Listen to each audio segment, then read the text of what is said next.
Hello everyone, welcome back to our shiny hunting series, and we have a new one today. That is going to be the fossil quest. So what we're going to be doing is we have batches of 16 fossils for Omanyte and 12 for Kabutops, I believe. It's either that or vice versa. And what we're going to be doing is when we alternate, we're going to basically revive every single one of them. We don't get a shiny, we'll just reset the game. We'll do a soft reset, and then we'll just do that again. Let's see, dino counter, there we go. Yep, so how are you guys doing? Welcome in, Omar. How you doing? There we go. This is 2.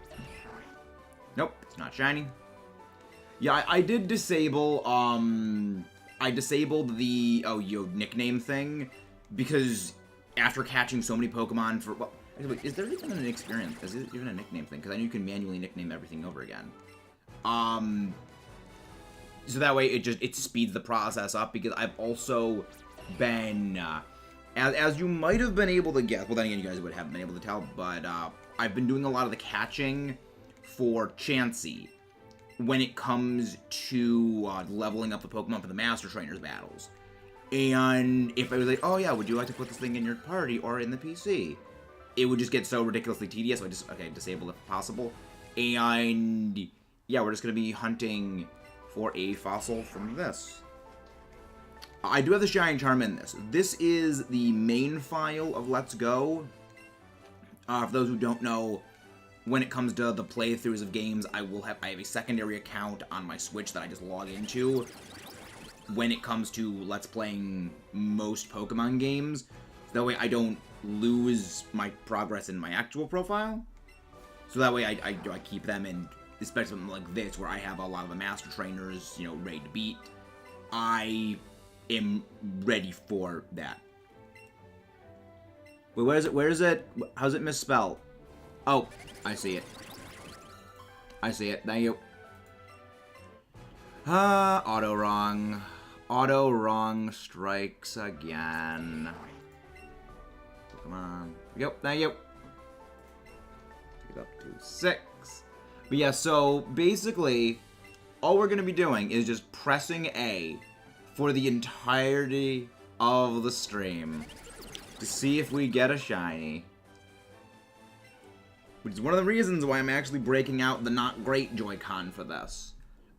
These are the semi-defective Joy-Cons, as in the gyro's a little bonked, the things actually drift.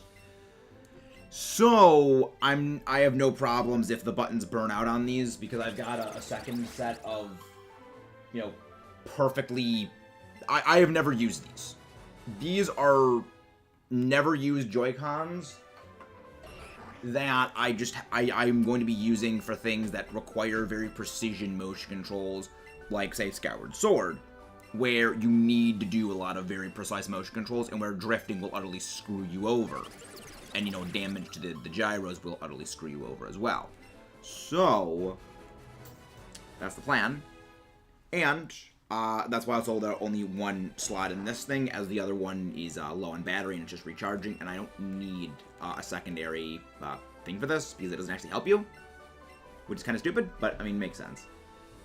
But yeah, how's everyone doing today? How's everyone doing? Also, it's very surprising that, also the reason why we are not hunting for Aerodactyl is I already have a shiny of Aerodactyl, so it's not going to be part of the fossil quest, because it's a Pokemon I already have a shiny of that I actually had a shiny of before even starting shiny hunting for the channel. So it's just kind of in this weird limbo of I kind of already have it. So glad you guys are doing well. Tomorrow I am not going to be, well, we may have a stream later tomorrow night. Reason why is I'm going to be gone all day tomorrow. A little stand thing for a friend that I have to just, volunteer to work, get, paid like $200, $250 for it. And it's going to be all day. But yeah, it's a pocket change. The way people prepared the trailer tomorrow, Scarlet Violet. Yeah, I'm not gonna be here tomorrow, Omar, so I'm not gonna be able to see it. You know, it's just like, it's the one day where, you know, important shit happens. Like, it happened with Glaceon for Pokemon Unite. You know, the day Glaceon, like, Glaceon information dropped for Unite. Oh yeah, it was the day that I had to do this thing as well. And then, oh yeah, new Scarlet Violet information. Oh yeah, also happens. But I mean, I'm still not gonna pay attention to the Scarlet Violet information. Mostly because I want to avoid the leaks. And also, I'm not certain if the people who are going to be, like, presenting, oh yeah, you know, like, other people that are, you know, commenting on stuff like that, are going to also have, you know, leaks commenting in there, and just, I want to avoid it completely. I'm wholesale avoiding it. There's a reason why I have the secondary YouTube account that I use specifically for times where games that I want to stay blind on are released, so games and movies that I want to not have anything to do with. Like, I don't want any recommended to appear for them.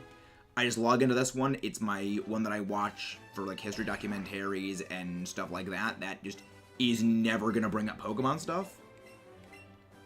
So, I can just completely bypass getting the risk of that. You know, it's the reason why when it comes to, you know, streaming on this, the second I'm done streaming, I close down this computer, and I just use the other one, which just has that. Yeah, it's a strategy I have developed over, you know...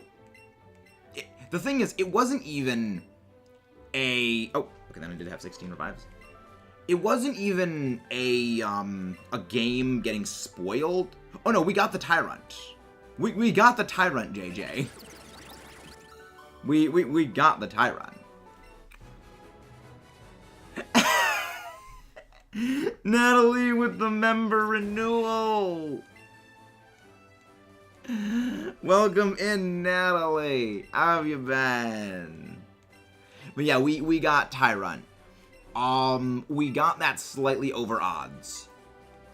And the best part was about that is I was actually looking, like, off to the side. I was just not even paying attention when we got it. I was looking out the window. And then I just heard, ching, sparkle, sparkle, when it appeared. Dang it, I was hoping that emulating that same thing would have given me the shiny on this. I do have the shiny charm in this game, so we don't need... no, Dratini is not a special spawn. It has a 4% chance of appearing, I believe, is what it is. It's rare, but it's not the rare spawn. Am I the only one that prefers... no, you're probably not. You're probably not, Natalie. I actually prefer them not shiny, too. I'll be real. I kind of prefer the non-shiny. Yeah, it's just a very, very low chance of it appearing. Granted, the main reason it's hard to get a Dratini to appear on Route 10 is the very narrow range at which, like, the very narrow spacing of which the Pokemon can actually appear in. And they only appear in water. I believe you have to be in the water in order for it to appear. So it's just very, very, very annoying. But yeah, I actually was, it's kind of funny that you are, like, you're looking for a shiny Dratini, or you're looking just for a Dratini in general. Because, yeah, Dratini, like, the weird thing is that for as annoying as it is to get Dratini, it is one of the easiest Pokemon to do the Master Trainer battle with. Which, for those who don't know, in the peripheral time, I guess you could say, when it comes to just me doing stuff and things, is I'm grinding out levels in Cerulean Cave, just throwing an endless string of Ultra Balls at all of the Chansey in existence. Just leveling up my team. I actually don't care too much for most shinies. I really like the original colors and all that. Honestly, Natalie, I don't disagree. I do not disagree with that, because there's a number of Pokemon that I actually prefer the base color scheme of. Like, the big one's Metagross. I prefer base coloration Metagross, all things considered. I mean, granted, a large part of that is I've just become very, very desensitized to shiny Metagross as time's gone on, because you always see it online when people are battling and they have a Metagross. Oh, look, it's a shiny Metagross. And, I mean, I just like the blue. The blue metallic color I just think looks great. You know, the chrome and the gold, fantastic. But there's just something that speaks to me about that cobalt blue. Something just speaks to me about that, and I don't know what it is. I just really, really like it. Ah, looking for a team to add to the team. Very nice. Yeah, it took me like 20 minutes to find one. If you want to speed up the process, lures help, because lures increase the spawn rate of things. But yeah, it's just basically a crapshoot. It's basically just a crapshoot of when one's going to appear, and it's kind of annoying. But, I mean, at least in this game, you can see them on the overworld, if it's a Dratini or not, and not, oh, encounter the thing. Okay, we gotta run away. You can just easily, okay, this is the thing. Okay, leave. You're just gonna avoid it. Though it is a bit difficult to avoid Pokemon in that little, just narrow band of the water. It's, not exactly easy to do that. Well, you're not wrong. You're not wrong, JJ. Yes, ignore the teachers. Always ignore the teachers. Teachers are annoying.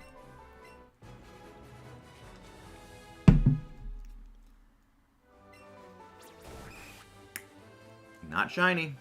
I think that I have one more dome. I think I have one more dome fossil. Yes, I have one more dome fossil. I think I might have one more. Yeah, I think this is my last dome fossil. Yep, we got the Tyrant, Miriam. We got the Tyrant.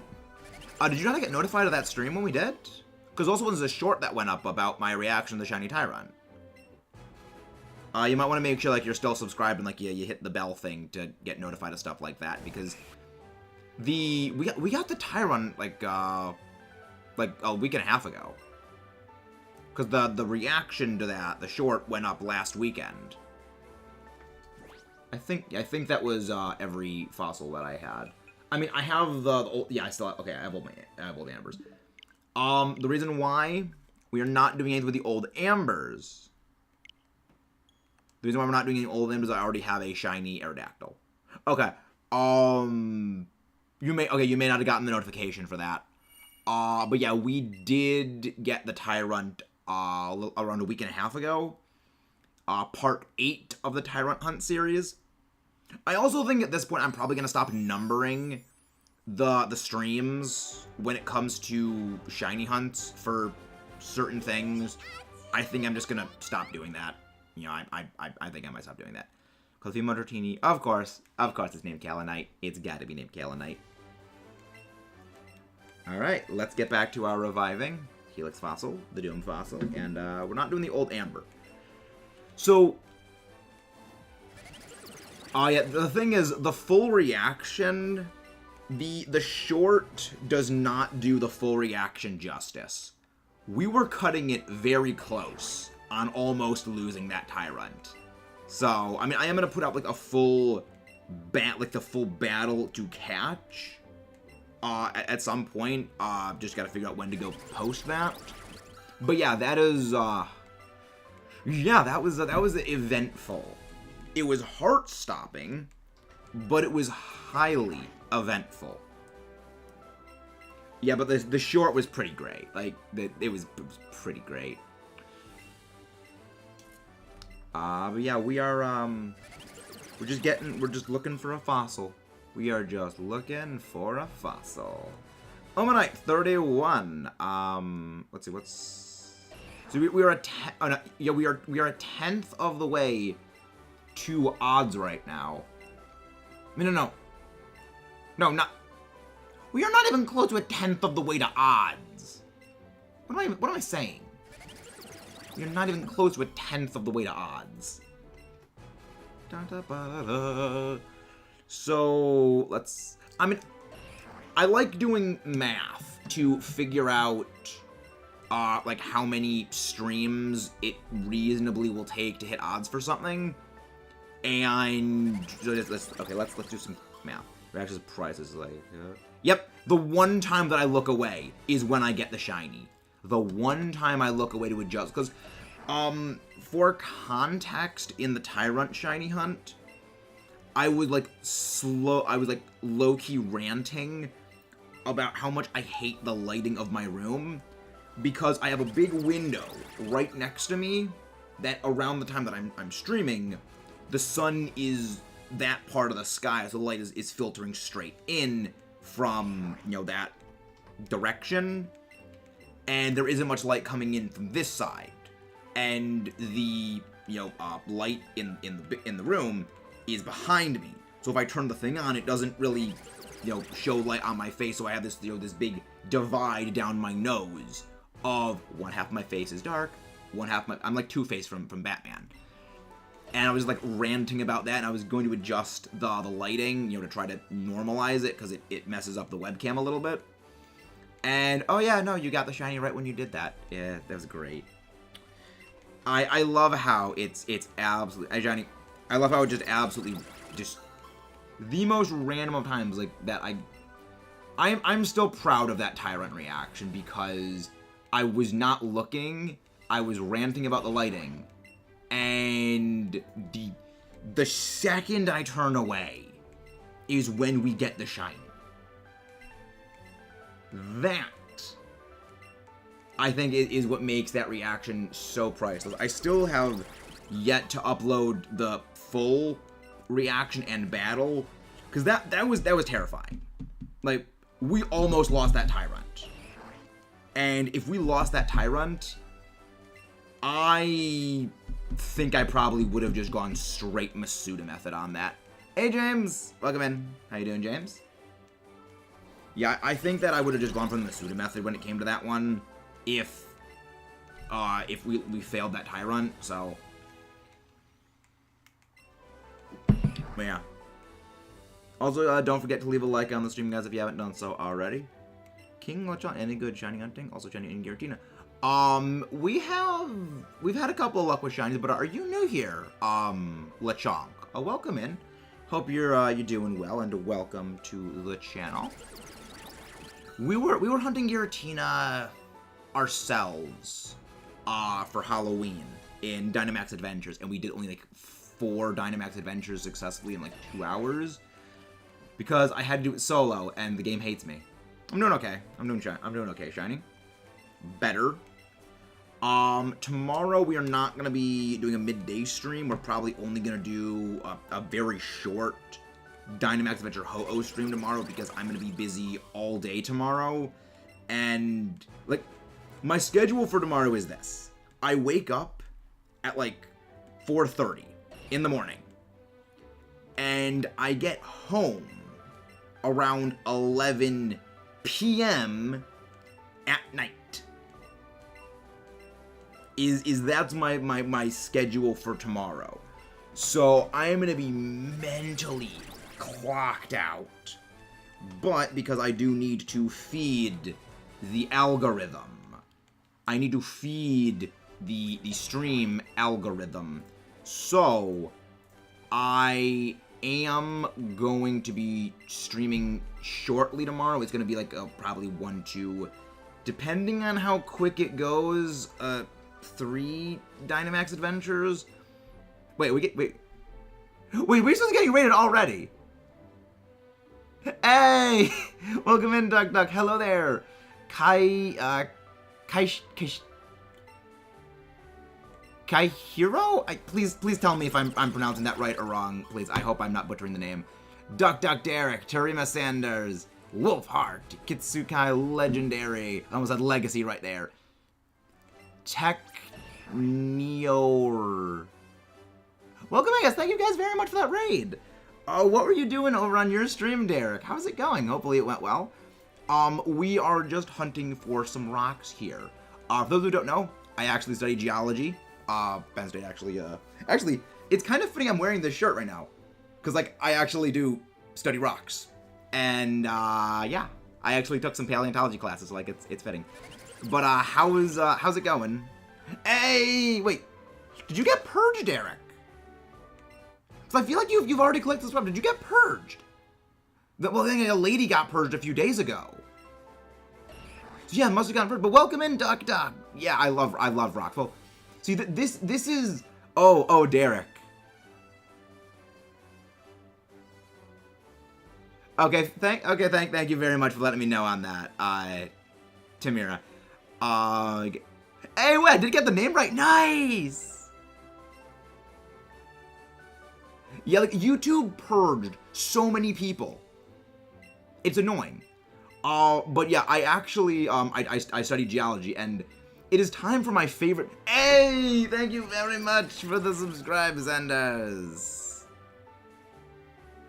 All right, oops, sorry, my brain inserts letters at times. I study rocks and geology, and it's time for my dark geology jokes. See, there's a reason I like to study rocks. I prefer them to people, because rocks don't scream when you hit them with a hammer. It's one of my dark jokes that I do for geology, but yeah, I mean I like rocks. It actually is. I mean I love rocks because, like, I play a lot of competitive Pokemon, and I competitively run sand teams. You know, I used Tyranitar, Excadrill, Rock, Steel, and Ground types. And it was like, I actually like rocks. They're good. It's fine. People always add a name because of the M. Yeah, I don't generally do dark jokes, but that's like the one that I do. Because for a lot of the geology classes, they give you a rock hammer to go, you know, hit rocks with to, you know, break them. So you can bring back a little sample of the rocks. And it's just a joke that I have. It's just a very dark joke. Wait, there's so many people here that are creators, really. There's so many people that are honest. Yeah, I am sorry that I mispronounced the name. I'm just very bad with I'm bad with names. There's so many people that are here. They're creators. Let me make sure I'm subscribed to all these guys. Go subscribe to that one. That was not in the thing. Harmoen. Yeah, I'm subscribed to I am subscribed to them. Oh! Oh, Carmel, you changed your name. Oh, it is you. Okay. I'll just correct the thing I'll correct the counter when we finish the thing. So I remember exactly how many fossils we have per cycle. Fossils. Rock Pokemon, my screen, with hammer. I mean, I feel like with how high their defenses are, they wouldn't feel it. I feel like they wouldn't feel it. Meditation profile channels. Yes, I do, Miriam. I do have a shiny Metagross. There's actually a fun story behind me getting that shiny Metagross. This was before we started the channel, and I was just breeding for a competitive Metagross in my Ultra Moon version, and the first egg, okay, this was no Shiny Charm, this was no Masuda Ditto, keep in mind, and I was like, okay, I'll just breed for a Metagross to get, you know, the right nature, rather than go through and just catch them because they have a ridiculously low catch rate. And, you know, first egg, hatch, wrong nature, okay, move on to the next one. I got the next egg. It's a shiny. And it is the exact nature I was looking for. I took that as a sign. I was like, I am doing this channel. I am making this channel. Where's my DS actually? Let me actually go.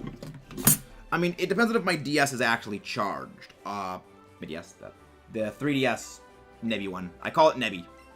Yeah, like that was like, I was on the fence about it. I was like, this is a sign. I'm doing this. Let's see. Is this the DS even live? Because, I mean, it has been in a video. I'll actually go get the video that it actually appears in. It is one of my favorite ones back from the Heart Gold, the first Let's Play series we ever did, which was Heart Gold and Soul Silver. I'll actually go grab that because he features in the start of it. I don't... There we go. I don't want to do it. There we go. Jeez, 29.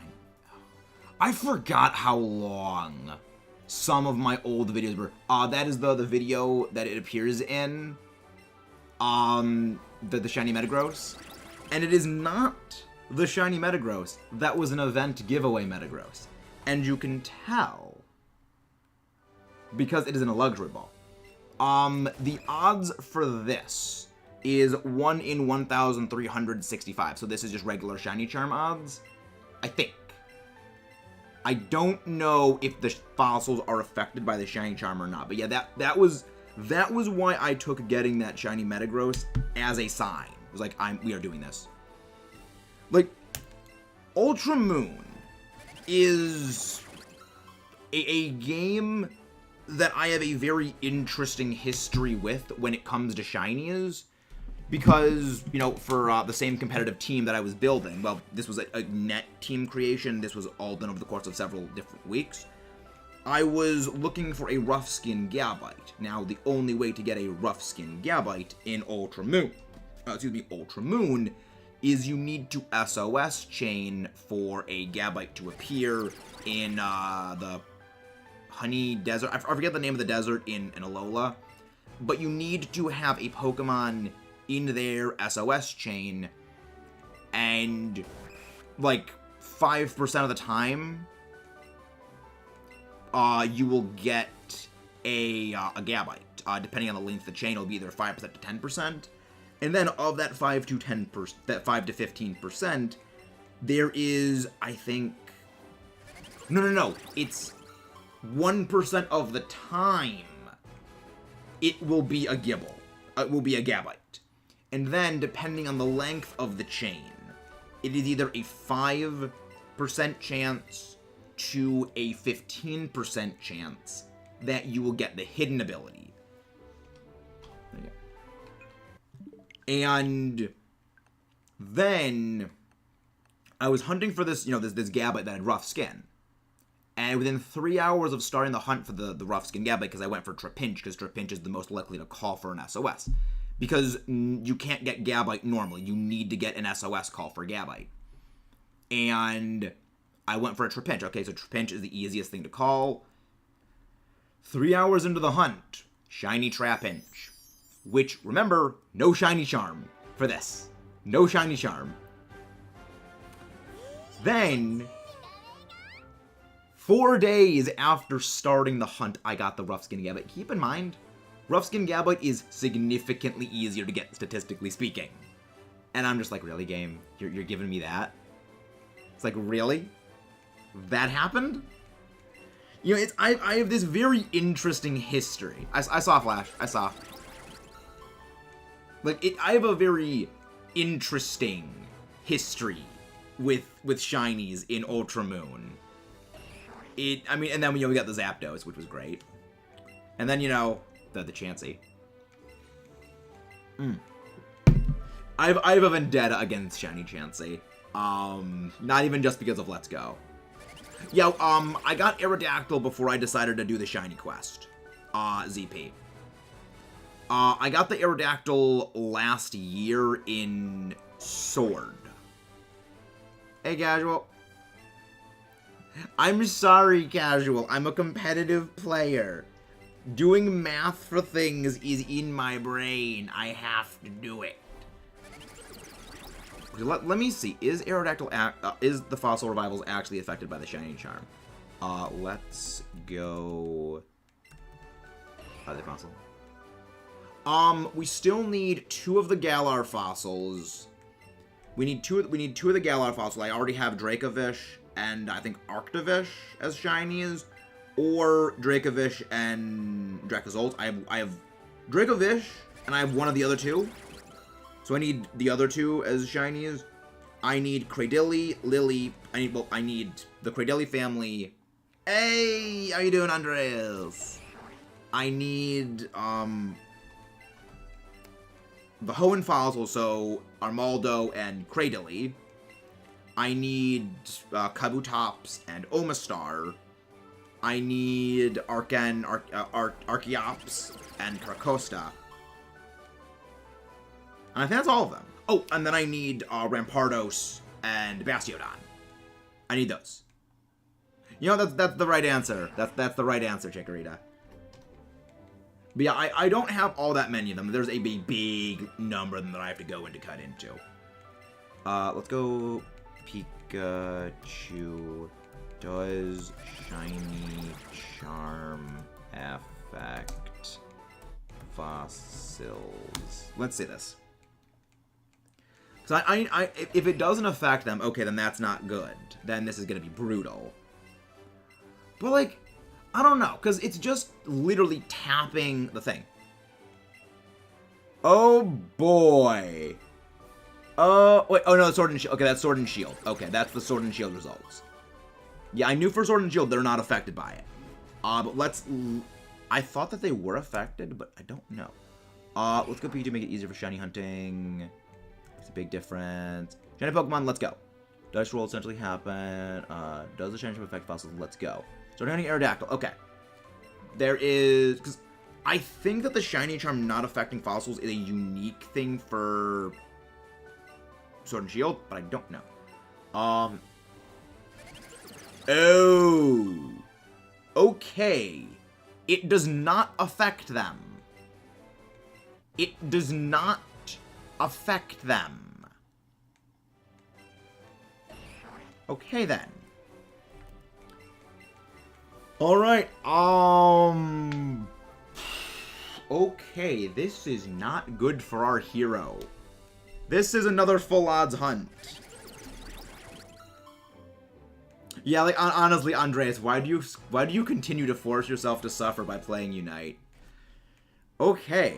Omanyte and this are both full odds. Okay, then. Oh, boy. First off... What do you mean casual?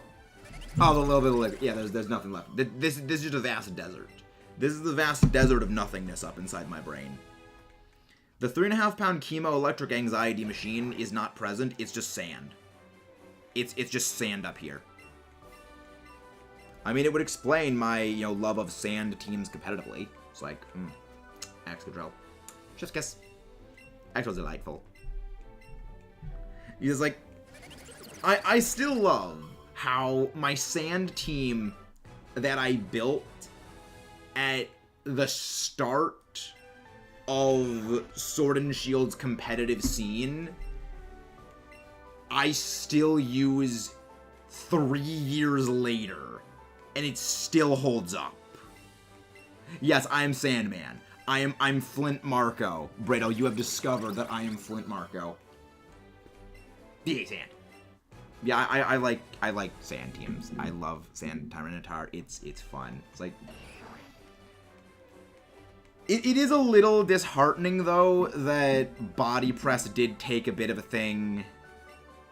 Oh, Kayla, if you want to force the right nature on a Pokemon, Kayla, do you have access to Celadon City?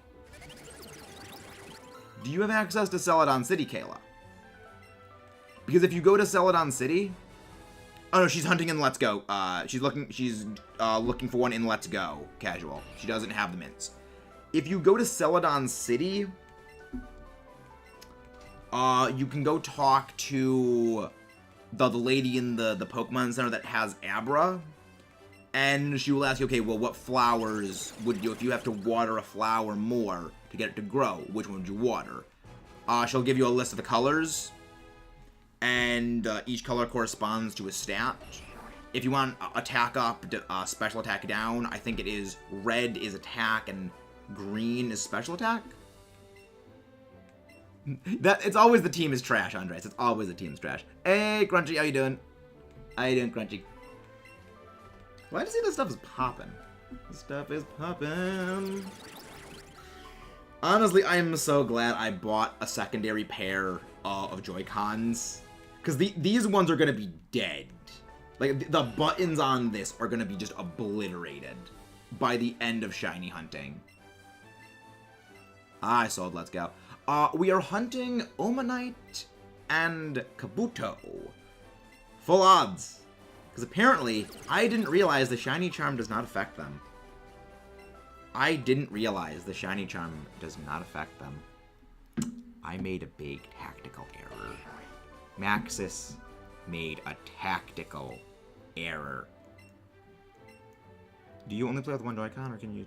Oh, you only need one Joy-Con to play this game. You only need one Joy-Con. You don't need both. If you have two of them, you can do, like, synchronized catch mode in docked mode. If you're playing in handheld mode, you need both of them. But if you're playing, you know, if I'm just doing this and I'm just playing on my own, and I'm just literally clicking A, I don't need to have the other one with me and it's charging on the thing. I don't... The thing is, I actually do like BDSP in Shield and Sword. I actually... Yeah, the Shiny Charm does not affect the fossils. There are certain Pokemon that the Shiny Charm does not affect. The thing is, BDSP is a good game empirically. It's more a statement of the original Diamond Pearl were bad games. It is an improved version of a bad game. However, improved version of a bad game is itself a gray territory. Like, I think BDSP are great games. I enjoy them. I like them. They are vastly improved versions of games that failed to live up to their potential, and BDSP achieves that potential. However, its true extent is held back by a strict adherence to that original game.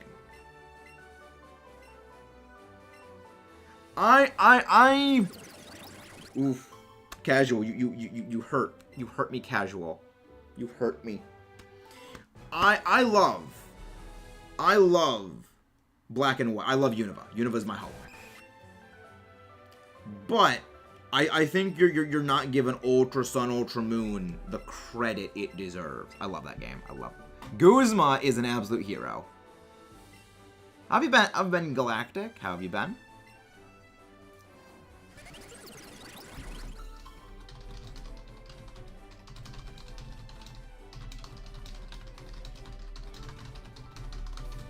I didn't realize the shinies, the fossils in Let's Go aren't affected by the shiny charm. The fossils in Let's Go aren't shiny charm affected. I made a big mistake. We have not gotten a shiny yet. We have not acquired a shiny. We have not acquired a Sparkle yet.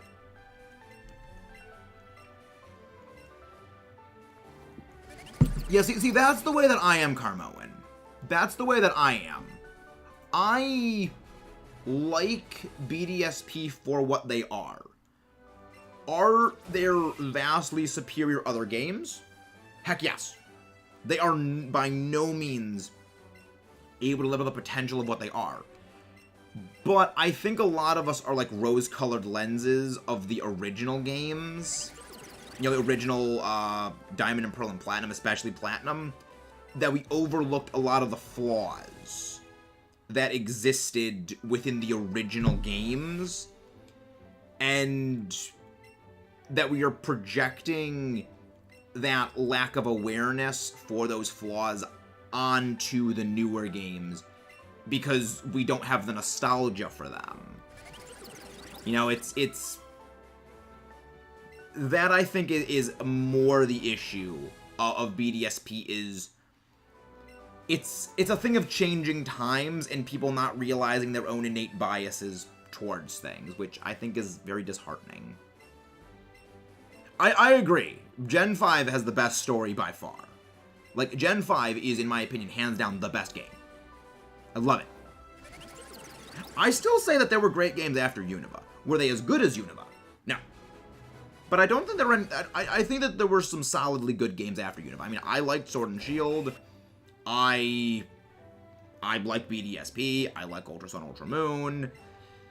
I don't care for X and Y, and I don't really care for Oras, because I never grew up with... I didn't grow up with Ruby, Sapphire, Emerald, so I have no real attachment to them. And, I mean, I still think that there were good games. I still think that there were very good games that came out after Unova. I still think that Unova was the pinnacle, though. Like, Unova was the pinnacle, in my opinion. And it's like you're comparing, like, the way that I like to describe, like, the way that I like to describe, like, comparing things to Unova is, it's like comparing every Marvel movie to Endgame. You know, you're comparing the absolute peak of the series that had all this build-up to, you know, things that really don't have the same amount of grandiose nature to them. You know, you're comparing the greatest thing of the series to the everything else, and it's not as much of a fair comparison. We got the Sonic treatment with Pokemon. The thing is, I hate Legends. I really don't like Legends. I really think Legends is not a very good game. Wait. 28, so 60. This will be 84. Okay. This will be 84. Yeah, I'm not a big fan of Legends. I mean, granted, my main reason for not being a fan of Legends is the story is a reskinned version of Mystery Dungeon Sky, which, for those who don't know, Mystery Dungeon Sky is one of our ongoing Let's Play series. That is a stream series. And it's a reskin of the Time, Darkness, and Sky storyline. And there's no battles. Like for me, I love Pokemon because I love battles. I like Volo in Legends. Like, Volo. Love the guy. But, like, the fact that everything... It's the same storyline. Like, it's the same storyline. You know, hero from the future is sucked back in time with amnesia to save the world from an egomaniac with a god complex that's fucking around with time. And you have to go around exploring places, befriending Pokemon, in order to save the world. It's largely the same thing. I mean, I also do play for story and characters, but that's kind of the thing. There really wasn't much of a story in Legends that wasn't very similar to the existing story of Time, Darkness, and Sky. And as much as I do love Volo, like, Volo is great. But the fact that that game's equivalent of gym battles, because if you actually think about things, yeah, there were 8 major battles. You have the nobles, and then you have the 3 lake spirit dens, the big boss fight you have to fight there. So you actually have an analog to all 8 gyms. And the fact that 5 of those 8 are just food fight, you just throw food at the Pokemon, and the battle is relatively inconsequential, because all that the battling does is, okay, well, it makes the food deal more damage. I don't know, like, it felt missed potential. Like, I would have liked so many more actual battles. But, I mean, I get why there's, you know, not many actual battles in the game. Because, you know, the game is about exploring. It's, you know, their trainers isn't really a thing at this point in the series. So it makes sense. But when you do fight NPCs, they have, like, 1 Pokemon. You know, yeah, there's, like, the 3v1 battles, but it's, like, only one of their Pokemon is, like, the same level as you, and, like, the things you're fighting is, like, freaking level 15 against a level 35. It's not it's a slaughter. No, it's not even a battle at that point. And there's only 3 NPCs in the entire game that has more than 2 Pokemon. And all of them are endgame. It's Volo, which in postgame, Benny, and Kabuto. That's it. And, like, it just felt very anticlimactic for me.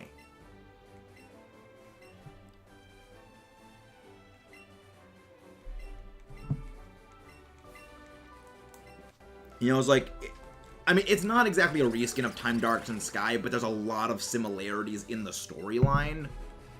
And for me, it's like, well, if I want to play a game that reminds me a lot of Time, Darkness, and Sky, you know, I'll just go play Time, Darkness, and Sky. Like, that's for me what it was more. It was, this game reminds me so much of Time, Darkness, and Sky I just would rather be playing Time, Darkness, and Sky. Catching an exploration-based game. Well, the thing is, I expected it would be exploration and everything like that. But the thing is that there really isn't much to it. The game is very grindy. Like, okay, what's there to do? Oh, go fill out the Pokedex. Okay, what's there to do? There's a lot of the side quest things are, okay, they go fill in deck slots, or they're to give you access to things. So like, okay, here's better things to catch stuff with. Here is, a quest that helps you, catch Pokemon easier. Here's a thing that fills in a deck slot. After you do all of that, there's the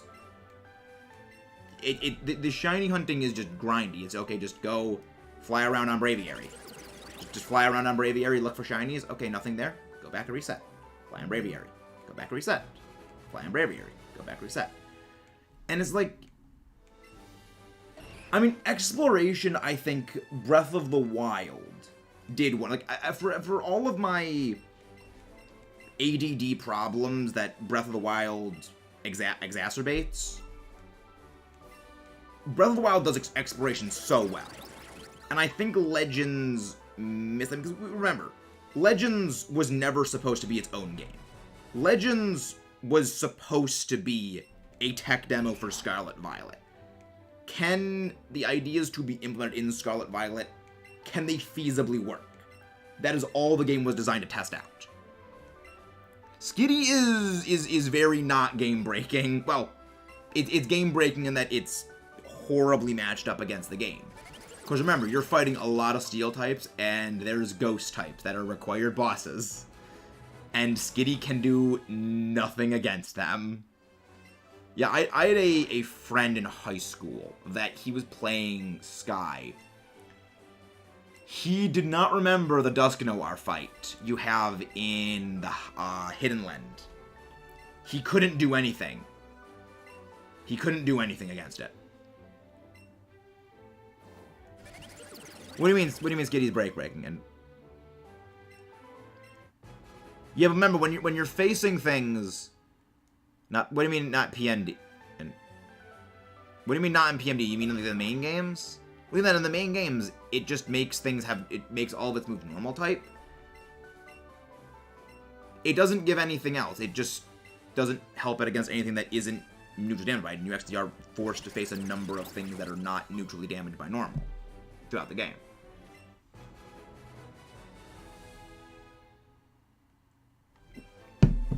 A mask, power, and... What's a mask power? Hit in a track. I'm not sure what you mean by that, Casual. Well, I mean, there's a lot of things that can do multi-hit moves. Like, that's one of the things that Cloyster's like really, really good for, is it got skilling. And Cloyster gets a whole lot of multi-hit moves. Saying Blizzard double slap, attract. Saying Blizzard double slap, attract. I mean, there's still a lot of things that get area of attack, area of effect moves. I mean, like, there's a lot of area of effect attacks. But then the other problem is that if you're fighting something that is not neutrally damaged by normal, which there are a good number of times you do have to fight them, Normalize completely screws it. Be more of the DS games to finish me other games as well. But yeah, it's like, that's the main issue with Normalize. You know, over 300 damage per hit with PM. Yeah, but again, the problem is if you're going up against things that are not hit by normal moves, which you are required to go over, it can't do a thing to them. That's the main issue, is if you're fighting, which you do have to fight a number of things that are resistant to them. Remember, Normalize makes everything normal type. Normalize makes everything normal type. So even if it does have a screen nuke, it doesn't... It still deals resistant damage, and unless you get the freeze, it's not going to do much. Plus, you need to constantly be using max elixirs to keep restoring that power points, which is a bit of an issue. That's one of the reasons why like Cloyster's a lot better, is that Cloyster doesn't have that issue of the Normalize problem. That's right, saying much enough. Yeah, but again, that's RNG. You know, that's relying very heavily on RNG. I mean, It works, but it's reliant very heavily on RNG.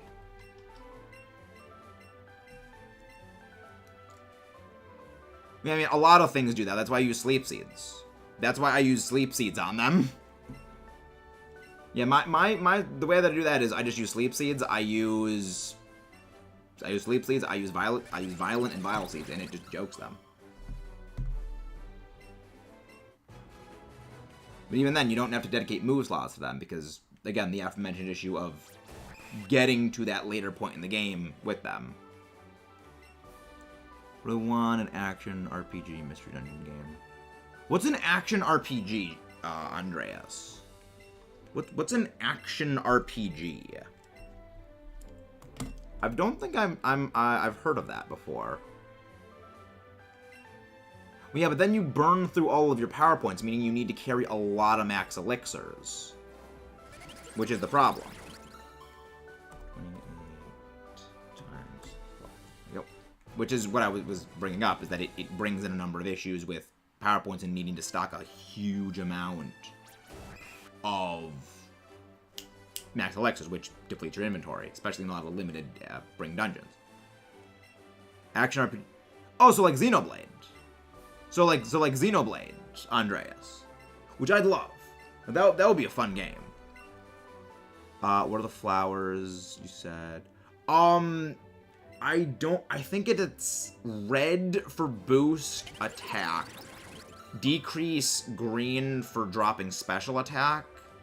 If you want to have if you want to have an adamant one, modest is increase green, drop red. That I think is the order, but I recommend you you double check on that. Yeah, number one speedrun. It's number one speedrun. Better than Carry. The thing about speedrunning is that speedrunning involves a lot of RNG, which is one of the reasons I don't really do much with that, is that it is very, very RNG dependent. Like, because you need to get a Blizzard TM very early on, and then you need to not have it miss. I'd like to know, sure. I'd like to know, Miriam. I'd like to know them. Vanilla the Bard, listen to Megan grow cheese and lemons. Hey, are you new here, Vanilla? Are you new here? Welcome in. That's fine, that's good. Yeah, I know, but again, that is God tier when you consider the overall theoretical upper bound. You know, it's the way that speedrunning is done is you save after every single thing, and then if something goes wrong, reset. Goes right, okay, keep going. Save. Goes wrong, reset. And you basically just keep resetting the thing. You just reset the thing over and over and over and over and over and over and over again. Are slowly going down RPG, but they know most of the fan base prefer turn-based. Really, what do you mean by that? Vanilla wants it twice. Oh, thank you very much for the lurks. Pikachu. Oh yeah, Pikachu gets discharge, I guess. I guess Pikachu does get discharge. What is... Cubone gets Earthquake? Well, Cubone makes sense just based on type matchups. Cubone makes sense because of pure typing. Because it matches very, very well against Dialga.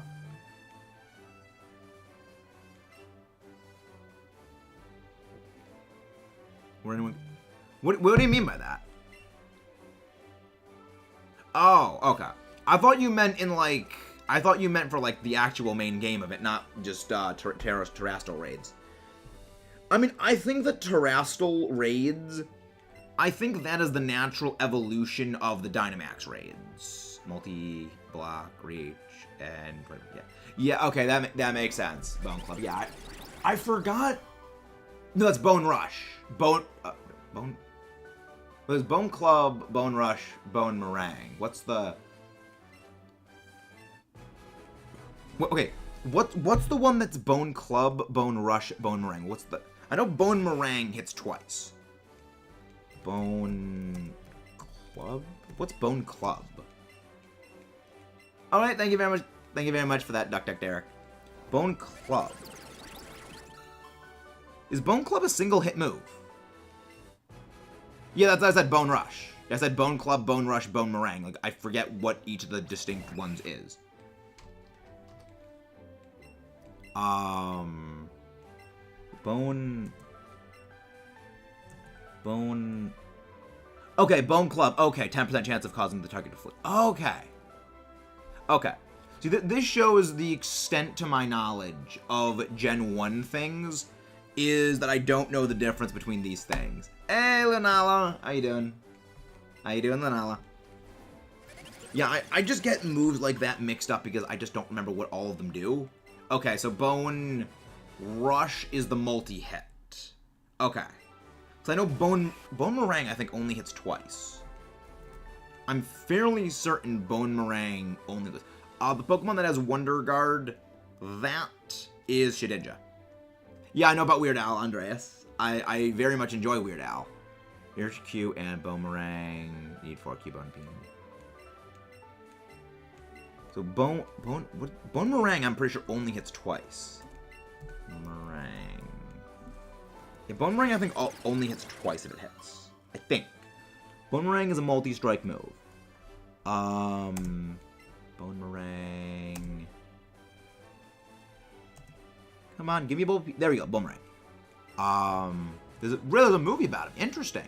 Got tier, typing, range to the screen nuking. Yeah, I had a feeling that would happen for the Cubone thingy. Okay, so Bone Meringue does hit twice. Okay. Again, I know very, very not much about Kanto stuff. I know very little about Kanto stuff because I'm not... Oh, people giving Shedinja sturdy. This is why we can't have nice things. This is why we can't have nice things. I mean, granted, I never really had much of a fear of Shedinja. Genesect Marshadow, Shiny Magearna, Melmetal, Zarude, Dada, Shiny Celebi, Shiny Mew, Shiny Jirachi, nice. The thing is, it isn't invincible, because any residual damage over time will kill it. So, weather will kill it, status like burn and poison will kill it, and anything that has anything that bypasses abilities, such as like neutralizing gas, or mold breaker, and... Oh, wrong thing. Yeah, mold breaker, Terravolt, Turbo Blaze. Okay, counting was wrong, so that is now 12. There's a number of ways of bypassing it.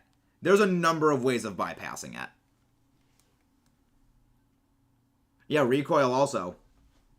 Things like, recoil from, like, Sturdy will kill it, Stealth Rocks will kill it. There's a number of ways of easily dealing with a Shedinja. Which is one of my favorite things, is a lot of the time people don't realize that, yeah, Shedinja is extremely easy to take down. It's one of the reasons why I kind of laugh at all, like, the people freaking out about Terrastalize Shedinja. Because when you really break it down to brass tacks, it's gonna amount to nothing.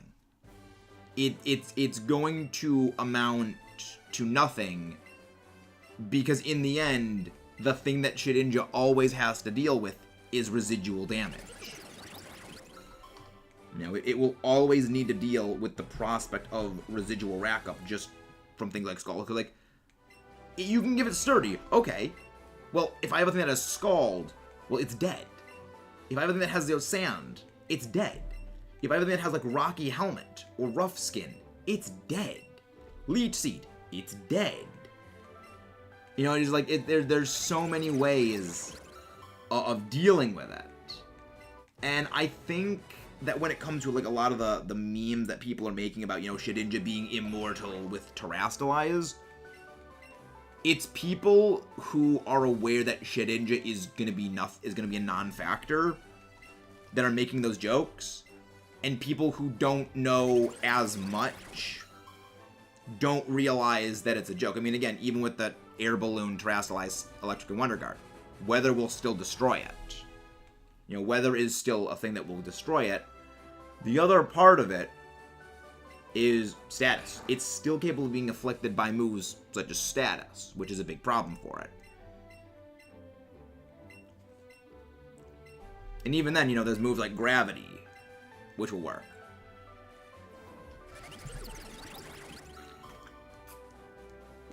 It's one of those things where if Shedinja does rise in prominence, then anything that just has weather will arrive to just kneecap it. The only real time where Shedinja... The only real time Shedinja is able to play well and play aggressively is in VGC series where you have the restricted legendaries. The reason is almost all of the restricted legendaries and like everything that is good when the restricted legendaries come into play, teams will only have maybe 1 or 2 moves on an entire lineup of 6 Pokemon that can touch Shedinja. So it's very, very safe. You know, because we had at VGC Worlds a couple of weeks ago, someone brought Shedinja, and it dumpstered a Dynamax Calyrex Ice Rider. The reason why is they had absolutely nothing that could hit the Shedinja. You know, they had no moves that could touch the Shedinja. But, and then people like, oh, this thing can take down legendaries. Only because those legendaries don't have moves that can deal with it. And that's why when you get to, you know, the more low power metagames, you see things like Tyranitar just crawling out of the woodwork. And immediately Shedinja just goes away. But yeah, exactly. It's just like, it's... See, that's, I think, what the thing about all the Shedinja jokes is that they are made in jest. Like, they're made as a joke. But, you know, people who see them don't necessarily realize that it's tongue-in-cheek, that it's a joke. And they kind of freak out about it, like, oh my gosh, Shedinja's gonna be unkillable. You know, I think that's what it is. I remember, Wolf Glick, I think. Either Wolf Glick or Ray Rizzo. I think it was Wolf Glick. You know, within, like, 2 hours of Terrastallize being announced, like, oh yeah, changes type, he had 2 different unkillable Shedinja memes on his Twitter, you know, in very, very, very quickly. And a lot of people say, like, oh, even Wolf Glick is afraid of this thing. It's like they don't realize it's a joke. And welcome in, Film. How you doing? Bug, a third favorite with Grasslight. Interesting. There's a lot of good bug types. There's a lot of good bug types. Granted, I'm a little biased because like I do love Scizor. I love Golisopod. It's awesome. Voltron is delightful. Poison. You generally don't see Poison on a lot of people's favorite lists. You really don't see Poison all that often. But how are you guys doing? Also, guys, don't forget to leave a like on the stream if you haven't done so already. Doing alright, just thinking about what to do. Ah, interesting. Just thinking about what to do. Yeah, I have already my thoughts on that, which is later today we're going to do a bit more recording sessions. Edit for tomorrow, because I'm not going to be able to stream tomorrow during the day. Going to be a short late night Dynamax Ho-Oh stream. So that's going to be fun. That's going to be fun. See, I respect that. I respect that casual. Because I also like Garbodor and Trubbish. I like them. They're much more visually interesting than Mach. Poison isn't one of my most favorite, but I do like Poison as Pokemon. There's a good number of like good Poison types. There's a lot of likable ones. It's just like Poison's kind of in that weird category. There's a lot of really cool Poison types, but there's a lot of other Pokemon of other typing that are just like slightly edged out for cool. You know, it's like, yeah, there's like awesome Poison types. Like, you know, I think Venomoth is really awesome, but Venomoth against Volcarona. One of them is a giant fiery sun moth. The other is just a giant moth. You know, you're not really standing much of a chance against, you know, competing for affection. Yeah, Naganadel is awesome. I like Naganadel, if only because it really makes a lot of people annoyed when I bring, because like, oh, that's a legendary. It's not a legendary. Ultra Beasts are not legendaries. Whenever I do like a tournament or something like that where, you know, something that's, you know, no legendaries, and I bust out Naganadel and that's illegal, that's illegal. It's like, nope. I slam down the official categorizations of Pokemon, where Ultra Beasts are categorized as a separate thing from legendaries, like, it's not a legendary. So either you gotta go revise those rules and, you know, delay the entire thing, or you let me use Naganadel. Oh! It's like, what are you gonna do? Wait, I mean, it's like, it's the letter of the rule. You're not gonna top it. So here's the thing, though, about Megas. Megas don't help the Pokemon itself. If anything, the Megas make it significantly harder for the base form to do much of anything post-Megas, as we've actually seen with a lot of Pokemon that actually did have Megas. They're finding it very, very, very difficult to do much of anything in the post-Mega world, because everything that was being used was designed to deal with the vastly more powerful Megas. Well, when the Megas are gone, all those uber defensive survival strategies still exist. Now you're going up against a significantly lower powered remainder. And if these things were designed to body Megas, which were significantly more powerful, these noticeably lower powered things have no shot against them. Which means overall, the Megas actively hurt the namesakes long term. Because, you know, a strategy like that just doesn't go away. That strategy continues to be used because, well, it worked very well against much more high-powered things. You want survival, it's a better survival strategy. You're doing Mewtwo DA because I can't remember if I good path or not. Are you path resetting? I mean, honestly, if you lose the path, like if you lose against the Mewtwo, it will give you a new path. And I think it's just better just to do that over and over again, just, you know, keep running the gauntlet, is the way that I do it. Just throw as many battles as possible at it. Okay, there we go. We are now we are almost a 10th of the way to shiny odds. Well, actually, we may be, just I haven't counted up everything accurately.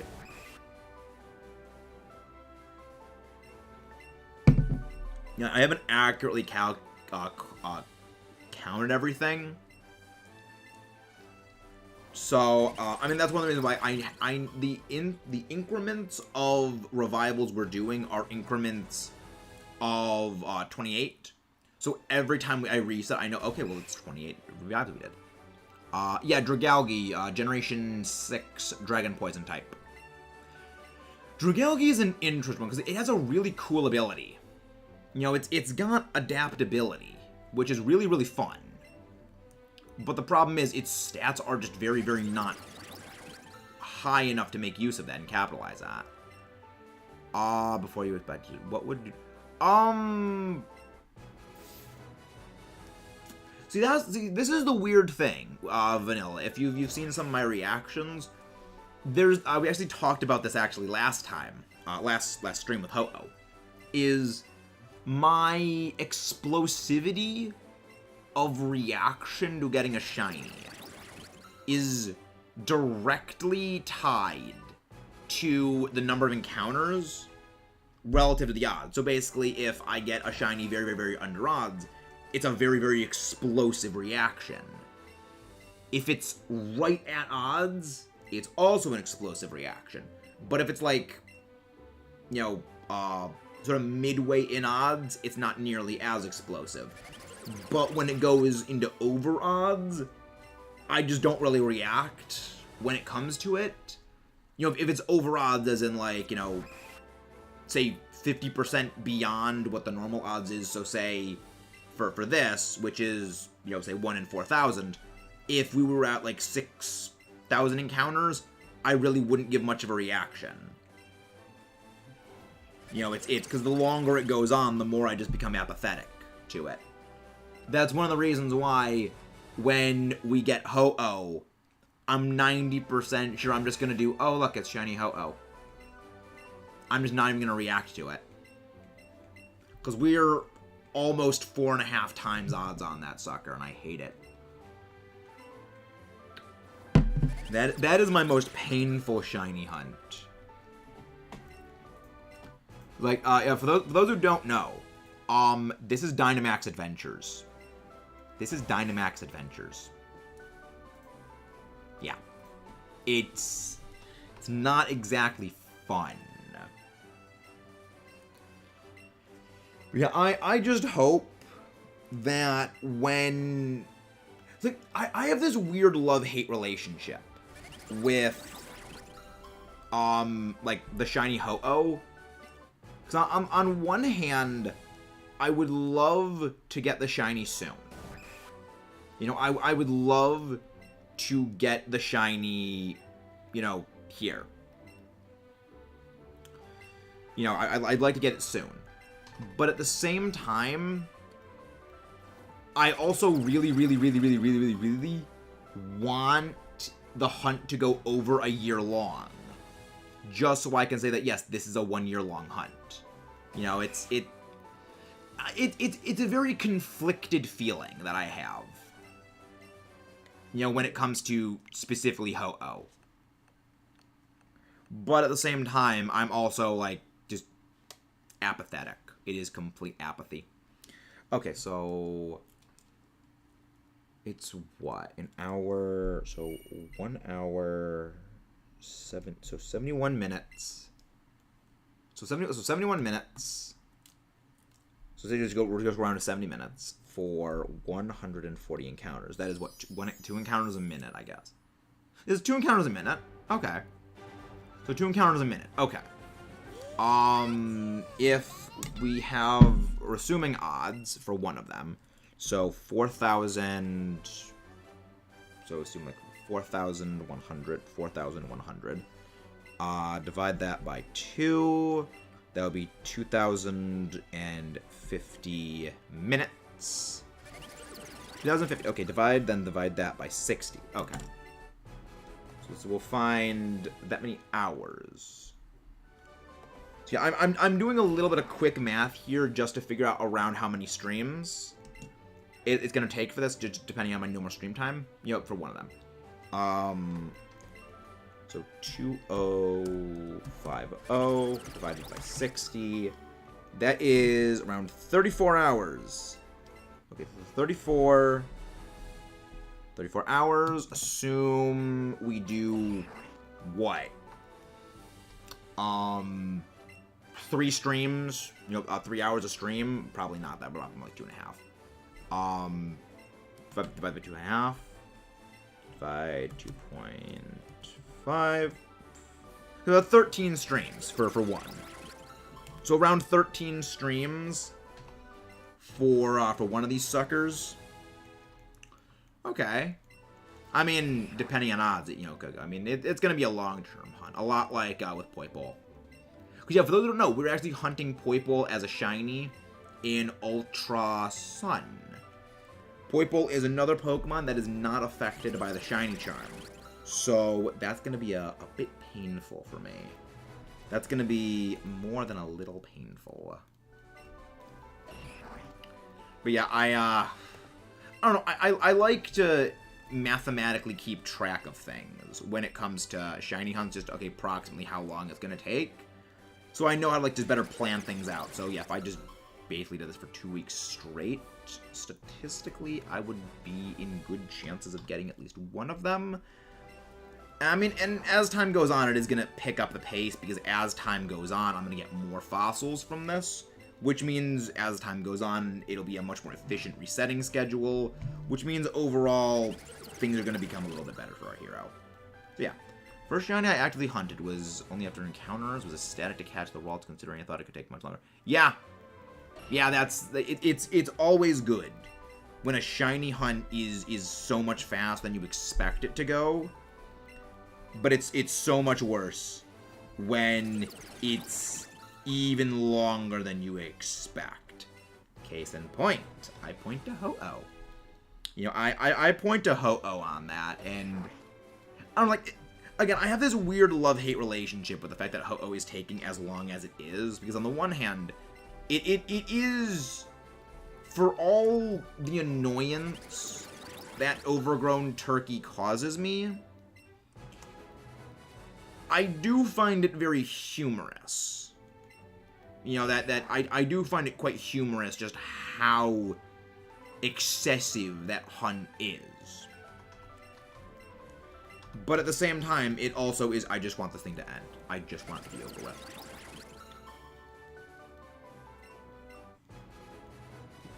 So yeah, so it's sliding scale. You know, I toggle back and forth day to day on whether I want the shine to be today or I want the shine to be, you know, after a year. Because, I mean, you know, splashing year-long hunt on something, you know, it's a little more visually appealing, I guess you could say. So there's that. But yeah. Yeah, it's an interesting thing, actually. 34 is 11. I mean, if I go for a little longer than that, yeah, we could definitely do that easily. It's not going to take all that long. The annoying part, though, is going to come in when I actually get one of these shiny. Like, this is going to be the thing that sucks. If I get the shiny Kabuto after wiping out my stockpile of Omanyte fossils, that's going to suck. You know, that's gonna be a problem. That is the only potential issue I can see. Is if I get the Kabuto. Because I run through all of my Omanyte fossils, my Helix fossils, before I start going out of the Dome fossils. And if I, you know, get the Dome fossil shiny, you know, Kabuto shiny, it means that I already went through all of my Helix fossils. It means I need to spend even more time collecting them.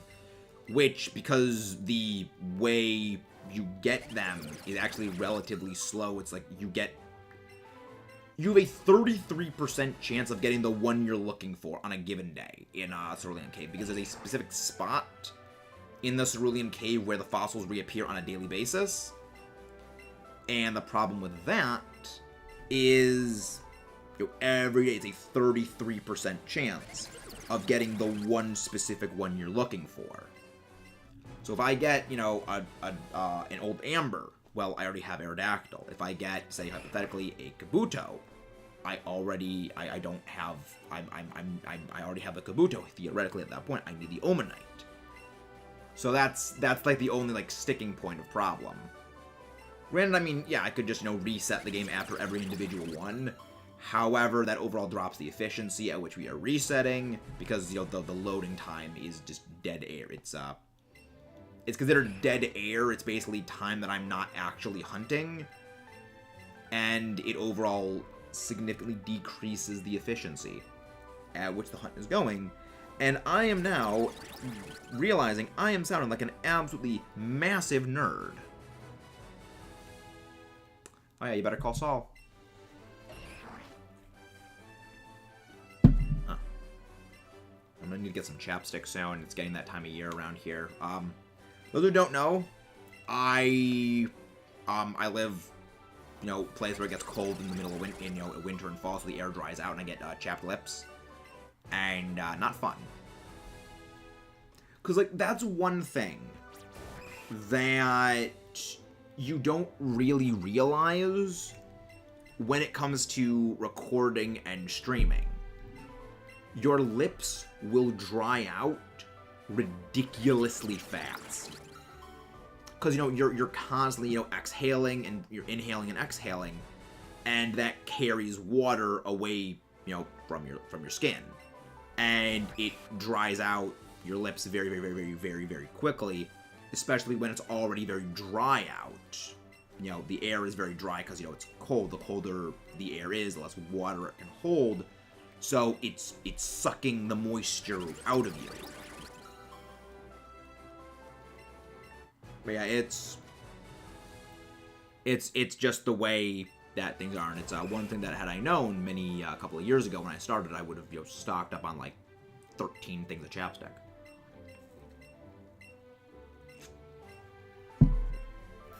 However, I was unaware of that.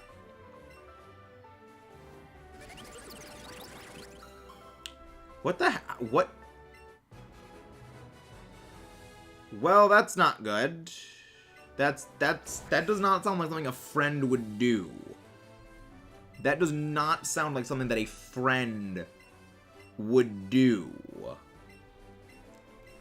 You know, that sounds kind of dickish. Yeah, there's a small part of me that would love to make a counter for every time someone comes in and says mega when they mean to say meta just because of autocorrect. Or as we like to call it, auto-wrong. But I was like, that's way too much of a counter to actually deal with, and I wouldn't even know how to keep track of it. You know, I'd mix it up, and I'd not count things, and I'd probably see things again and say, oh, that's a new one, just one I already saw. And I'd miss them, so it's a counter I just didn't do. Zombie lips. Found despite being a little more expensive, it works better than regular chapstick. I mean, it would need to be a thing of, does the extra benefit that it gives... Is it worth the extra price? Because, I mean, if I go through it at a slower rate, you know, then I need to do a cost analysis of, am I saving more by getting it, or, you know, I need to look into that, or just getting a big bulk pack of chapstick. I will look into that, though. I will look into that. There we go. Okay. Yeah, I think I've mentioned this before. This was sort of with in line with the whole Tyrant lighting rant that I had a few days ago. Oh, not a few days ago, like a week or so ago when we got the shiny Tyrant. Is because one side of my head when I'm streaming gets more light than the other because of the way that I'm facing. It causes like one eye to start hurting more than the other as time goes on. So like I have like this like not really pain, but more like dull-ish, like just ache after a while in one of my eyes because it's just experiencing a little more visual strain, I guess I guess that's the right thing to say. It's one of the reasons why sometimes if you'll notice, I actually play with like one of my eyes closed. Like one thing that I noticed when I was recording the Pokemon Difficulty Analysis series, which highly recommend you guys go check that out. I'm proud of that series. One of the things that I remember noticing in editing, because I recorded most of those quite late at night, is my right eye would close, you know, just without me even doing anything, just as time went on. Like, okay, and I'd just be like recording like this. And it looks very, very strange, you know, with just me having one eye closed. And I wasn't doing it intentionally. It's just, I just closed the eye because, well, the eye is, like, hurting a little bit because it's in darkness. And it's just straining itself a little. Well, that, like, straining, I guess, is, like, kind of the wrong word. But, like, it's working harder than the other eye is. So, like, okay, close. I was younger, I put moisturizer because my mom said they were dry. I mean, honestly, it is gonna happen. Like, your lips do dry out. You know, it's a part that needs to be more moist than the rest of your skin, so it dries out. It does dry out quicker. Well, we feel it dry out quicker because it's more sensitive to that.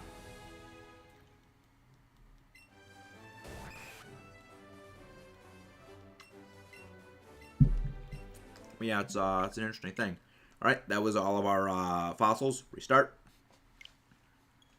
Yeah, we're on cycle 6 of this. So we thought about maybe putting a mirror on the wall opposite the window, try to combat the light thing. Well, the thing is, it's a window right here. I can't, like, really put a mirror or anything here, and I have, like, blinds, and I have blinds, and I have curtains that, you know, can draw over it. But it doesn't really help all that much. The light still, like, diffuses in. And I have, like, tried everything that I can. And it doesn't really work as well as you'd think it would. Because I can't use, like, the overhead light over here. If I turn that on, because, you know, then it gets a bit too dark in the room. Well, then the same thing still happens where, because the light is behind me, it casts a shadow on my face. So, in the end, it's still... It's not exactly the same problem, but it's sort of a similar problem just because of the lighting thing. Like, that's one of the reasons why I'm hoping to eventually get, like, a lighting thing on the top of my computer, where it's like a ring light, you know, a ring light at some point. You know, that would combat that. But, you know, that's not something I have at the moment. Excuse me, sorry. I have hiccups right now. But that is not something I have at the moment. That I plan to eventually get one of those, though.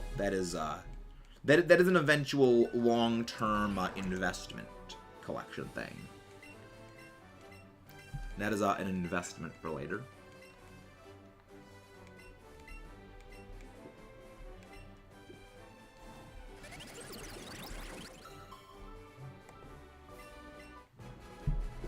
But yeah, so this is probably going to be this may be our longest, well, actually,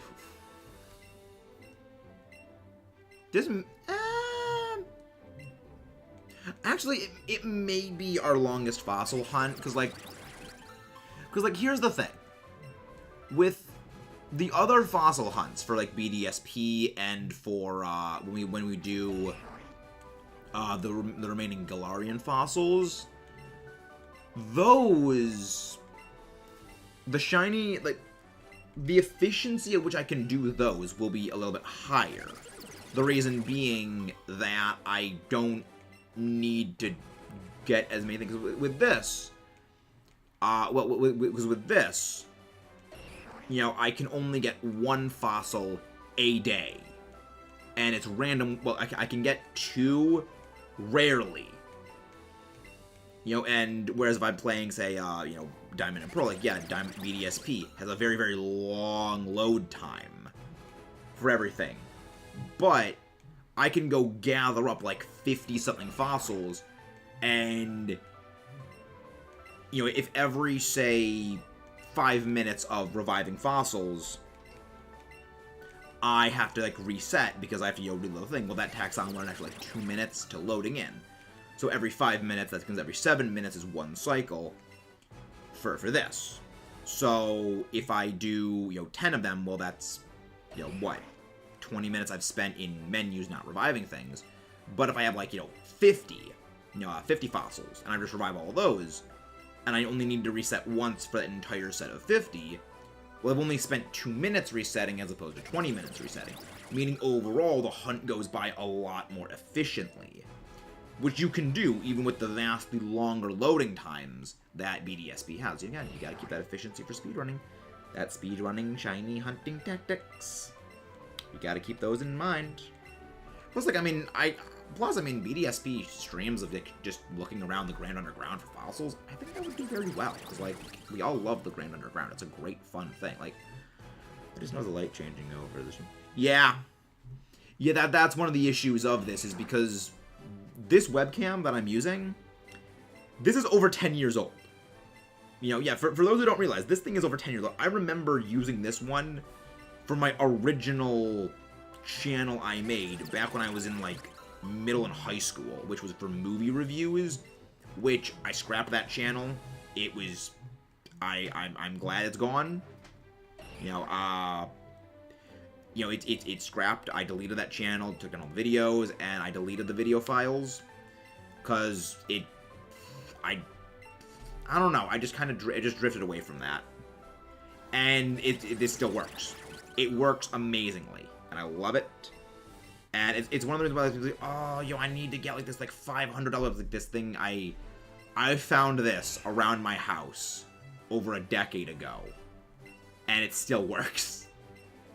It's like, yeah, you don't need, like, any of these, like, super, super expensive things. Like, the only problem, alright, bye, Crunchy. The only problem the webcam has is its microphone is kind of crappy, but that's what the big boy mic is for. Well, I mean, that's what the big boy mic is for these days. Originally, it was the headset mic that I used. And you could, and if you go watch my older videos where I was using the headset, you can tell there's a very big difference in the sound of my voice. You know, you can tell there's a very big difference, because, I forget what exactly episode of, it was Ocarina of Time. It was one of the episodes where I'm in the Gerudo Valley. If you go watch that, you know, I think it was, I don't remember the exact, I think it might be like 30 something. I think, like, no, there was no way 30 episodes in. you know, we were only there. No, it was definitely a lot further than that. If you go watch like the preceding episodes of that, then you will know the episode when you hear it, because there will be a very big shift in my voice, because just the quality of the microphone is so much better with the new mic. The best part of all the equipment is that it lasts through accidental drops. Like, yep, like, yeah, old equipment, like the Nokia brick phone, like the old, like when people say, you know, oh yeah, they don't build them like they used to, they really don't. They really freaking don't. You know, the one that I always point to is that old Game Boy Color that was in a freaking bunker that got blown up, and the Game Boy survived. Like, the Game Boy is still usable in a museum, because, like, yeah, these things don't break. These things don't freaking break. You know, you throw like any of the modern systems in there, they're gone. Like, oh, you sit wrong. You know, with them in your pocket, oh, broken, get a new one. It's like, they don't build them like they used to. They really freaking don't build them like they used to. And it's like, yeah. Yeah, they really don't. Yeah. Touchscreen still worked. Dad ran over his Nokia was worked. Took accidentally, can still use it. Yeah, it's like, the Nokia brick phone. The Nokia brick phone is ridiculous with just how durable that thing is. It refuses to die. You know, you can like throw the thing like in a blender. You can dunk it underwater, leave it out in the snow. Like, you can do all this insane stuff to a Nokia brick phone, and they don't crap out. They still work. They don't build what they used to. It's like, that's so awesome.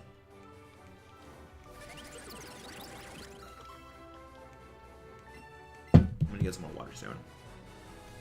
6. Yeah, it's just insane what those things can tolerate. But also, guys, don't forget, if you haven't done so already, don't forget to leave a like on the stream and subscribe if you haven't. It broke was prolonged moisture.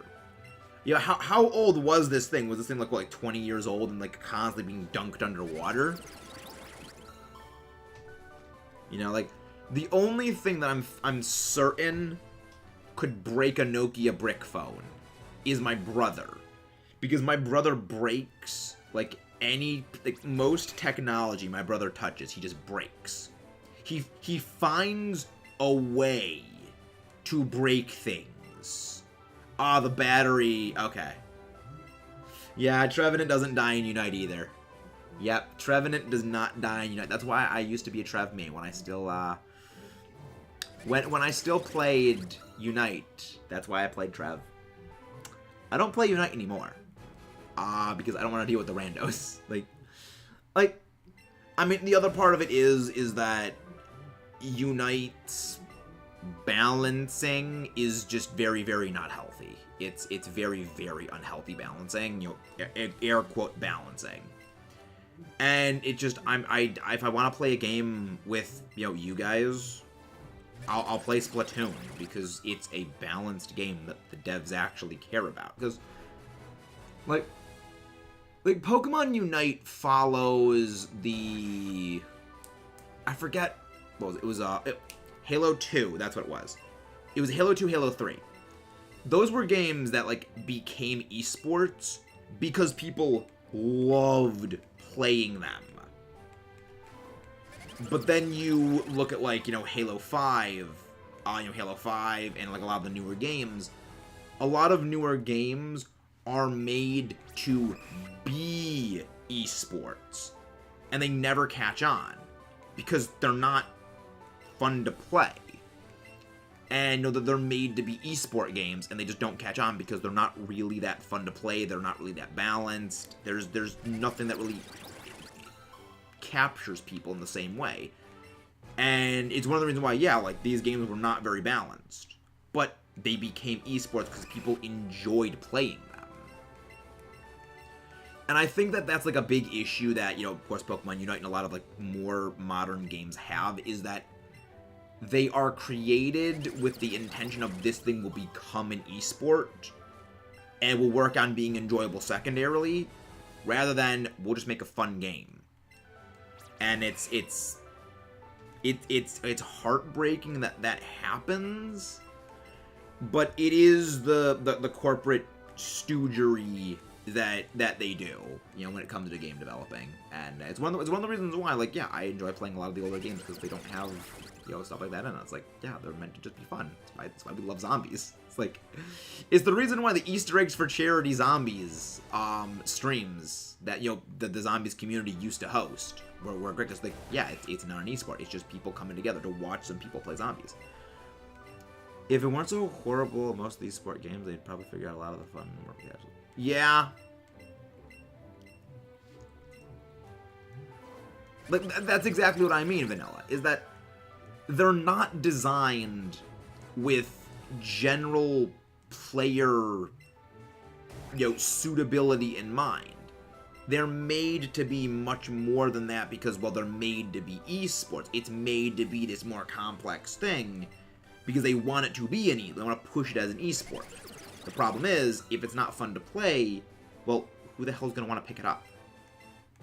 And, like, that's the issue. It's like, you need, yeah, you need, obviously, if you want to have a game that has any competitive scene whatsoever, you need it to be balanced. Like, that is always something that you need to be aware of, and that's something that you need to be, okay, so I actually miscounted on 2 of them.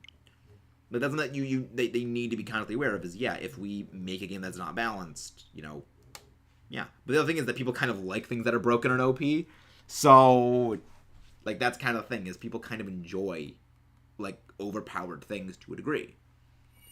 You know, like, there's this weird thing that players have with, like, overpowered things in video games in a competitive scene, where if everything is, like, balanced perfectly, which there's nothing that can ever be perfectly balanced. There will always be something that has a distinct edge.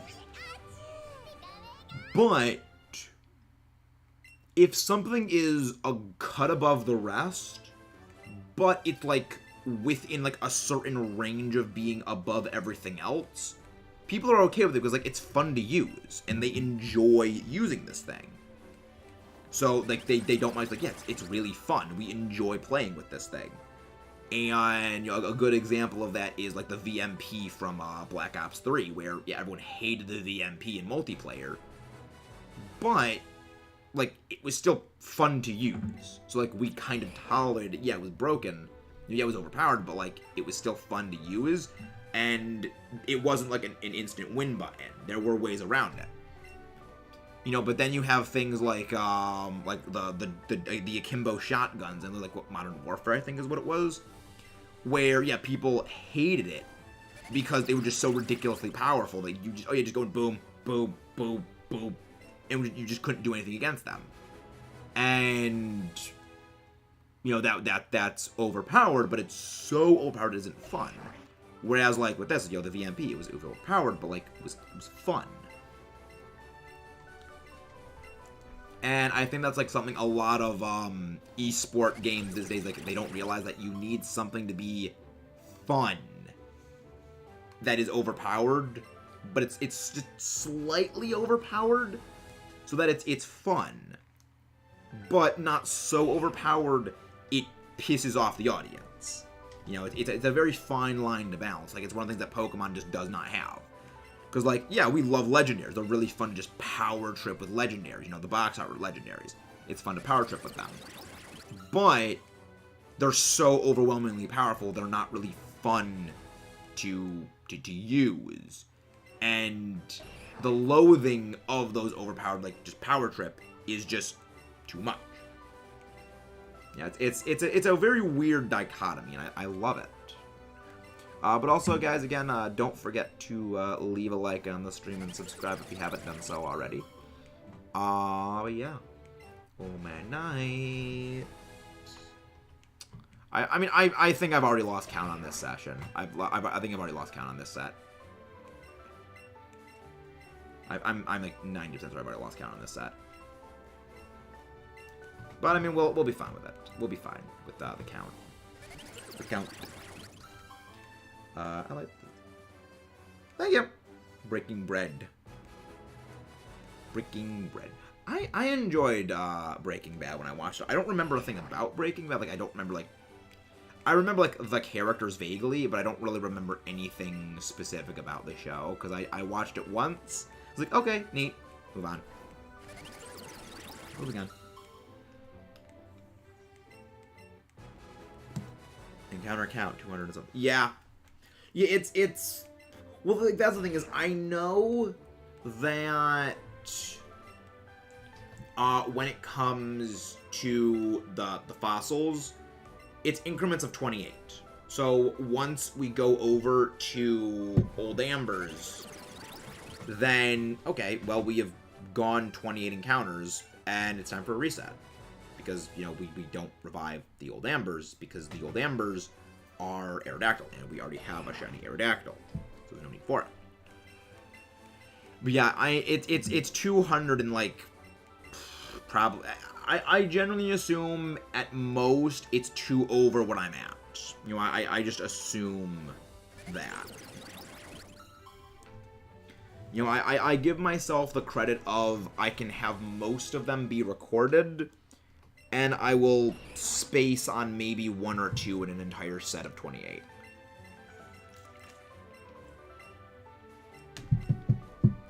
$20, 205. But yeah, we're just going through our thing right now. We're just going through our thing right now, trying to get our shinies. Omanyte. Yeah. I am wondering though, which one we get first as the shiny. I'm anticipating that we're gonna get the shiny Kabuto first. I'm anticipating that. That's just what I am expecting. I'm surprised. So Aerodactyl is the favorite of the shiny. Then the non-shinies is in second place. That is a surprising turn of votes. That's surprising. I would not have expected that.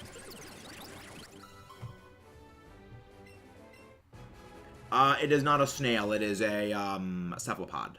It's like a squid thing. It is not a snail. Though it is related to snails. It is related to snails though. The mollusk. I know strong more connected somehow. I have no idea why. They both have wings. I mean, yeah, I could vaguely see that. I could vaguely see that. 210. Thinking. No, thinking I'm not. Yep. It is an ancient thing. It is an ancient thing. Ah, yes. Lemon. Mudkip is return. Mudkip has returned. How are you doing, Mudkip? Have you wrought enough suffering today? Or, have you finished consuming the suffering of others? Or are you just here for dessert? Or are you just here for dessert? Because as we all know, you enjoy consuming the suffering of the one and only absolute potato brain named Metamaxus. Yeah. Ah, waiting for school to let out. Waiting for school. Okay. Do, give me my shiny things. I guess one would. I guess that Sheldon would work for Kabuto. Like Sheldon would work, because you know Sheldon kind of looks like one. I guess.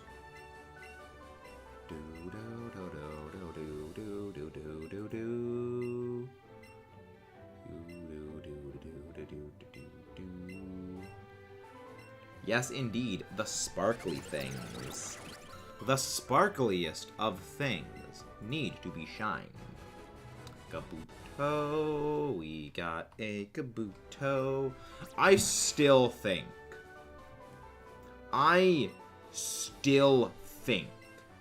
that we are going to get the shiny Kabuto before we get the Omanyte.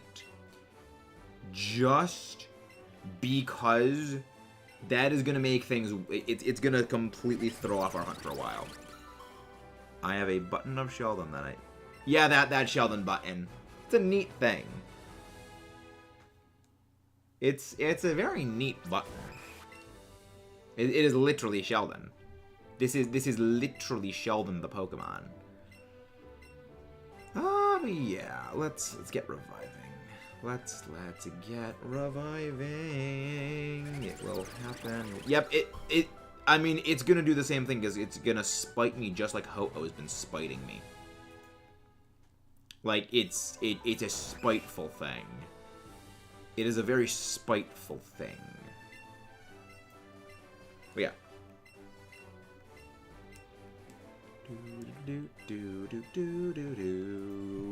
That's why I like this, is that, yeah, it's just literally me just mashing A. I don't need to do anything other than just press the A button. It's so good. It's so good. Like, that's the good thing about this, is just, yeah, just press A. And I think I've mentioned this before, but that... Oh, 9. 15. Is that I have two separate Joy-Cons. These are the older Joy-Cons that, you know, if I lose, if anything bad happens, then I really don't care. You know, because, like, these are the semi-defective ones. And eventually, you know, I know they're gonna blow out eventually. And I have really no issues with that eventuality, because I have actually good Joy-Cons that I bought in preparation for that, for anything that requires, you know, precision Joy-Con controlling.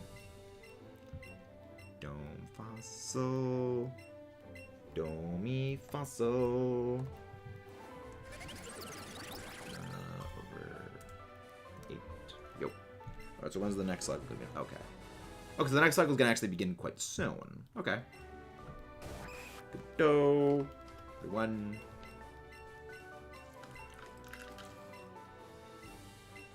Yep. Revive the Kabuto. Revive the Kabuto. Fun fact about Kabuto. Its name is literally just helmet.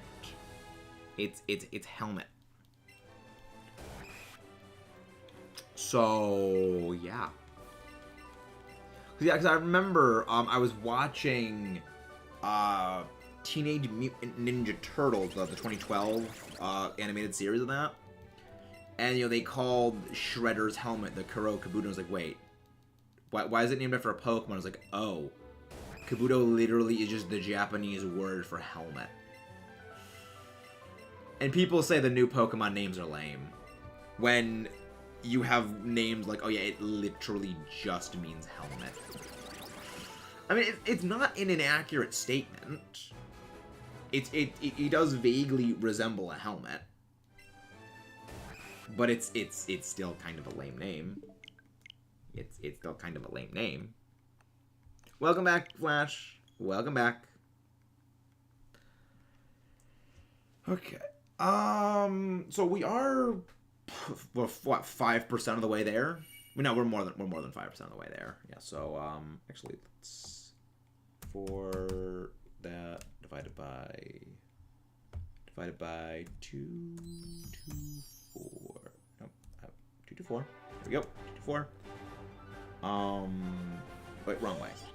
Gotta invert that. I gotta invert that because that's how math works.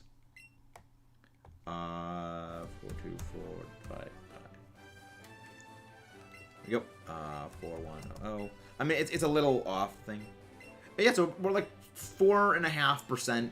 We're 5.5% of the way to odds. We are 5.5% of the way to odds.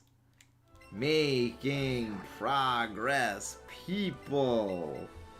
We are making significant progress. I mean, what? Considering... You know what? I mean, what? Considering it's 20-ish episodes for things, yeah, that's not terrible. That isn't horrible. Like, that's... It's far from a bad, rate of doing things. You know, we'll do... You know, we'll... Yeah. Let's see. We also gotta find who to go raid, because, like, that's the other important thing. That's another important thing to go do. Ooh. That's someone to go raid. We have not raided them before. It is someone we have not raided.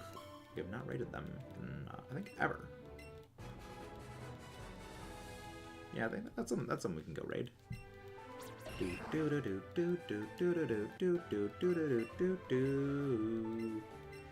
Oh, I forgot to pick up.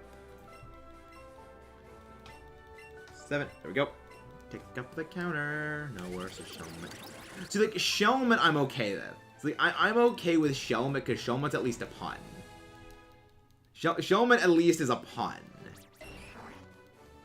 Which I'm okay with, because, like, yeah, puns, I like puns. Puns sustain me. Puns are what give me sustenance. Ooh. We got the Omanyte back. Over to 9. Give me a shiny, please. I require a Sparkles. I require a Sparkles. The Omanyte has been successfully revived. Well, I mean, the thing you gotta remember, Flash, is that this thing is... This is full odds. You know, this is 1 in 4,096 encounters. So... You know, we are... We are not gonna be getting, likely, the shiny soon. You know, it's just pure mathematical probability is not in our favor for this one. And I'm okay with that, vaguely. I'm vaguely okay with that. Yes, I require a slightly mutated species, a slightly mutated specimen of a species, where it just has a slightly different color,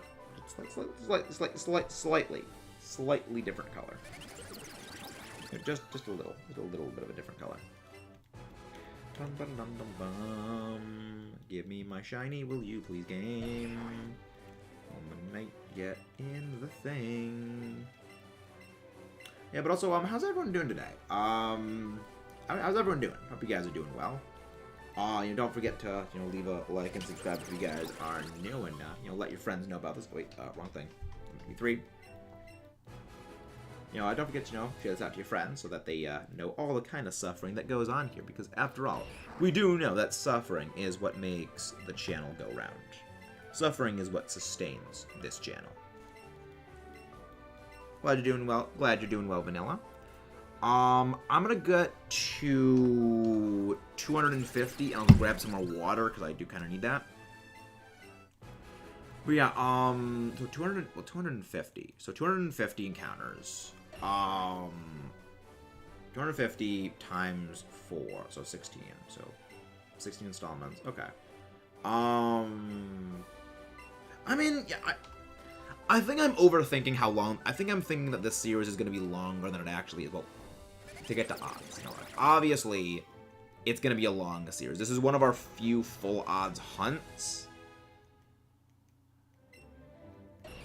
You know, it's you know, this is a full odds hunt, and oh my gosh, that would be amazing. Getting both of them in one run would be beyond amazing. Like, If that happens, I would probably lose my mind. Because that would just be way too freaking lucky. That would be amazing. I don't think it's going to happen, though. Just based on sheer probability. But yeah, that would be fantastic if that happened. You know, just back-to-back shinies would be delightful. Back-to-back shinies would be freaking delightful. Hey, I mean, even an under odds one too. Like an under odds one, I'd love that. You know, we have been over.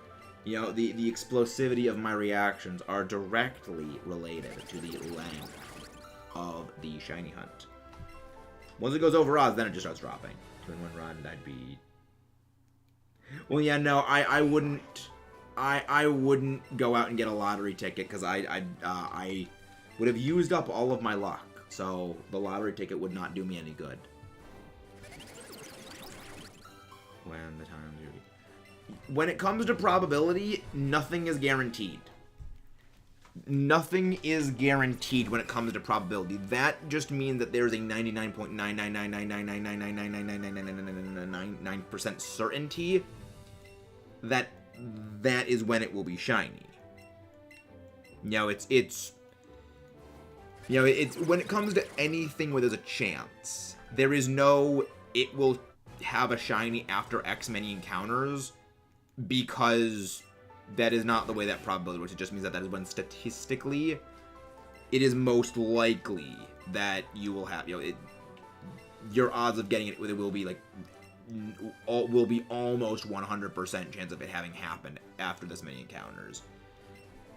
You know, it's one of the reasons it's like with Ho-Oh.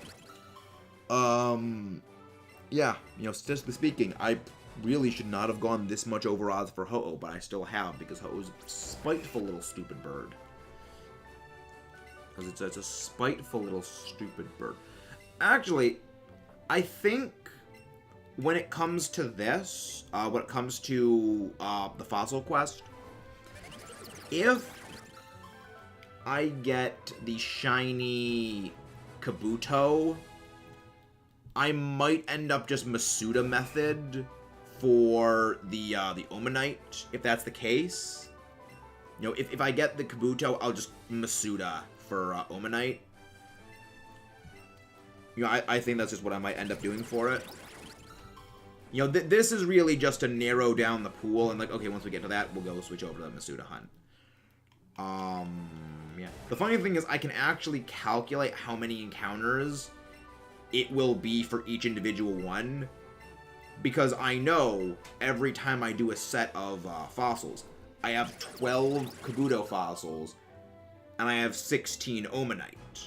You know, until I get more fossils, and even then I can just calculate, okay, well, this many on this day, this many on this day, this many on this day, and just back calculate all the encounters. The thing is, Ho-Oh really isn't that hard to catch. It's just, it's not shining for us. It's just the RNG has not decided to give me the shiny. But yeah, that's one of the reasons why later on I'm going to eventually just go solo DA hunts for Ho-Oh if it goes too heavily over odds. It's just spiteful. But yeah, I'm looking forward to that. Big shiny big turkey. Yep. I mean, if we eventually get it, I'll be happy. Like, I mean, well, when we eventually get it, I'll be happy. But like, I just don't think when I get the Ho-Oh, I will give much of a reaction, because of how long the hunt went on for. You know, I think that when it ends, it will be a very subdued reaction. It'll be just generalized indifference is basically the phrasing for it. You know, it's just generalized, it's just indifference to it. You know, okay, well, it happened. Okay. Generalized apathy, I think, is, you know, probably the better term. I mean, it wouldn't be indifferent. I'd be happy, but I think it's just going to be, in the moment, it's done. It's done. Yes, we know you're an important doctor who revives fossils. You're an important doctor that revives fossils. Go away. Resurrection. De-resurrectionist. I am sad that I never got to level 1000 Master Prestige in Zombies in Black Ops 3, though. I miss I didn't do that. I did all the Easter eggs, though. I did all the Easter eggs solo. Yeah, I'll go get water after, I finish this set, because the set's actually going to end on this one, and I'll just restart the thing. Because it needs to load, because the loading time is a requirement anyway, and I might as well be going and grabbing water when the loading time is going off. Alright, last for this set, so this is set 9. Completed. Right? So yeah, so now we are on to set 10. So yeah.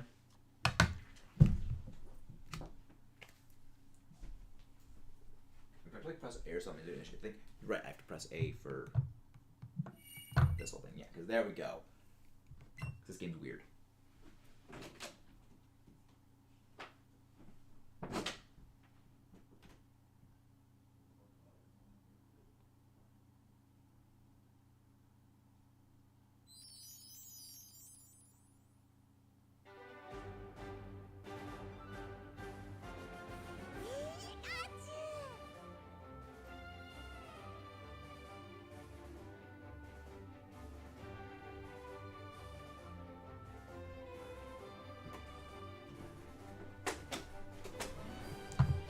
Yep. Water required. Hydrate or dihydrate.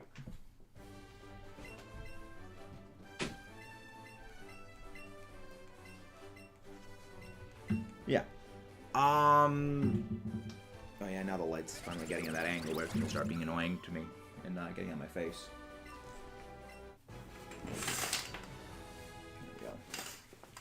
There we go. Yep, there we go. That's better. Yeah, I think that's the first one. Yeah, so this set is gonna go. Also, the episode of Splatoon. So meta. That actually does like warm my heart to hear that flash. That actually does sort of warm my heart. Actually, the best thing to help the channel flash is actually to go back and watch like the older videos. Like that actually like that really helps the channel. I was actually like, going back and watching the older stuff because it shows, oh, this person is interested in, people are interested in this person's old stuff enough to go check their old stuff out, not just the new stuff. It's not just, oh, the thing they saw in passing and then just, you know, did that. And then it shows like continued interest. And that's one of the reasons why, like, that's like a big thing that helps channels grow, like retention. That's the right word. I was trying to think of the word for a sec, but no, it wasn't like returning retention. Because like that's like the thing they categorize it as is retention. It's weird, but I mean it's the algorithm. The algorithm does all kinds of algorithmy things, and yeah, that's the algorithm is a cruel and unusual thing. It is a cruel and unusual beast. Let's see. So where was my? What was that song I had? I had a song queued up to listen to.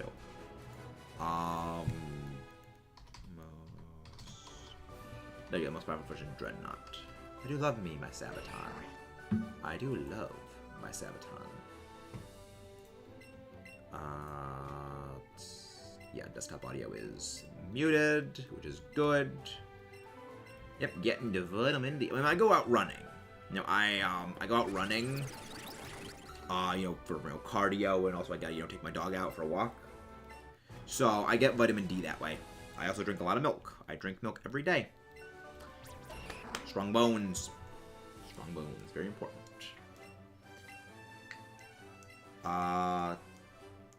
Dome fossil, helix fossil. The algorithm is, yeah, that is exactly what it is. It is literally an eldritch being that runs, like, the algorithm is an eldritch god. It is an incomprehensible, immaterial thing that runs and controls our lives, that we all seek to appease and can never understand. You know, it is literally an eldritch god It's like, yeah. Commands the sea and defies the wind. There we go. Go away, bots. Be gone. Thought for itself. And the sea has come in the storm. But yeah, how are you guys doing? Hope you guys are doing well. This is gonna be a bit of a slow I feel like this is gonna be a lot like the Ho-Oh series, where we just do a couple of them. Hey, welcome back, Octo! How you doing? It's good to see you again. Yeah, I feel that, this is gonna stack up with, like, the Ho-Oh series, where it's gonna become sort of a gradual work-on series, whereas there's always gonna be a bit more active. So farming fossil like 2 hours, now I'm hunting Draco Bish. Draco Bitch. That thing. That... I mean, the thing is, it's weird that I don't like Dracovish, despite the fact that it's one of the easiest Pokemon for my, Galvatron just farm. Because, yeah, for those who don't know, I play a lot of Pokemon VGC competitive, and one of my favorites to use is Gastrodon. And Gastrodon's ability, Storm Drain, gives it immunity to Water-type moves. And because, you know, Dracovish always loves to go for Vicious Rend, which is a Water-type move, it obsoletes the Dracovish, and it just boosts up my, my Gastrodon. So, it's like...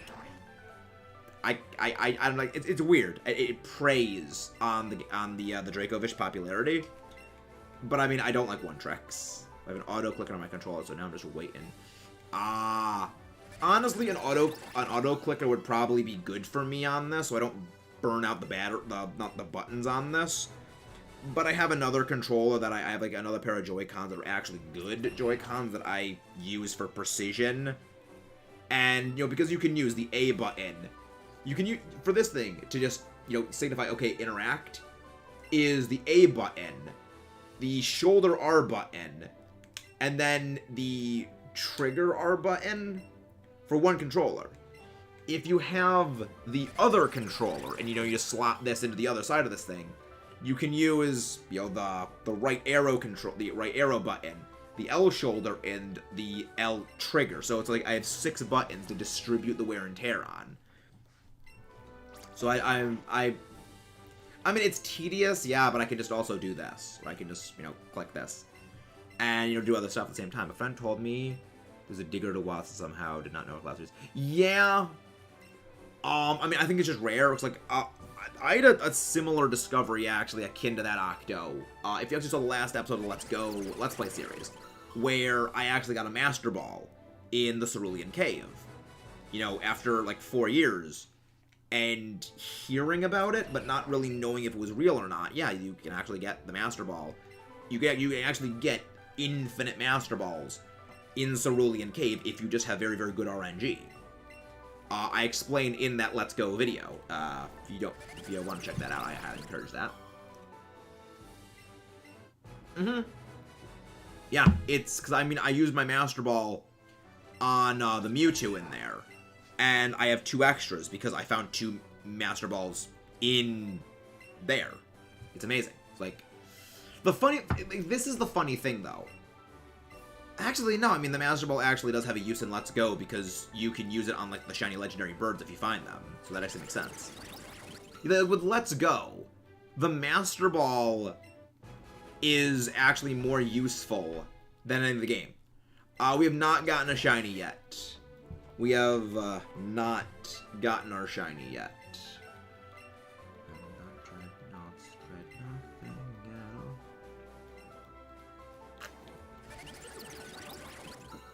What's AP? What's AP? Oh, AP plus. That's a Splatoon thingy. Okay. Like what AP? Oh yeah, AP is the Splatoon thingy. Yeah, right now we are focusing on shell heads. It's a shell head.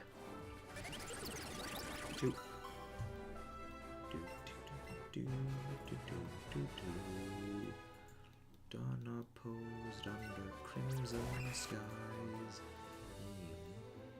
Oh, PP plus. Oh. Oh, PP up. PP up, that's what you mean. Not, AP.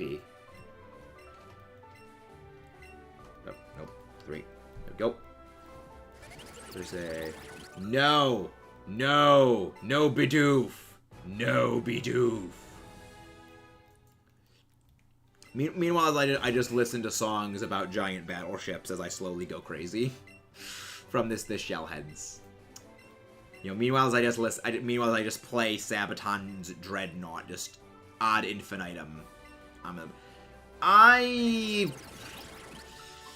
Bidoof is like Bidoof at this point is a joke for the sake of being a joke, and that's kind of why I don't like it. It's like the Kardashians. It's a joke that exists to be a joke. There's nothing inherently amusing about it. It's just... It is funny because we say, this thing is funny.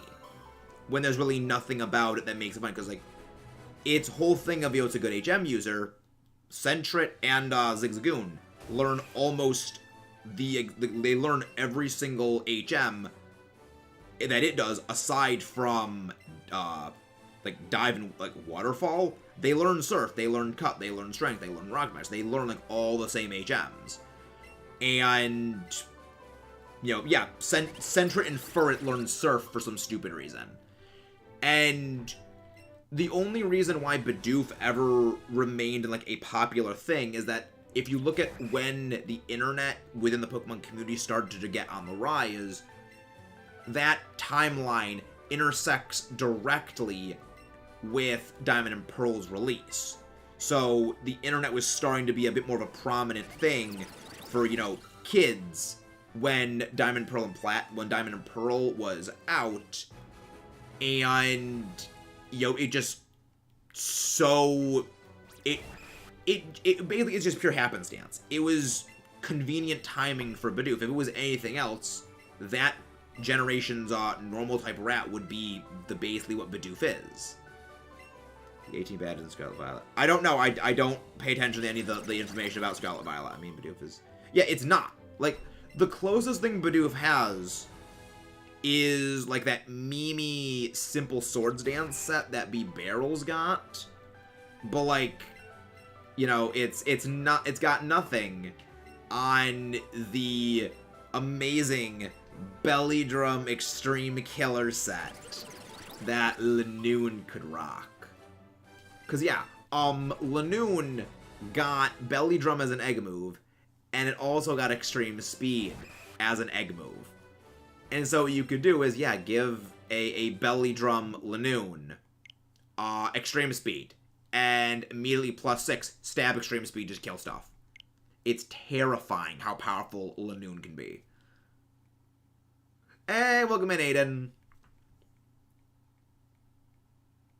I never really found, like, Bidoof that amusing, though. Like, otherwise. I just, like, okay, it's a normal type. It's a giant beaver.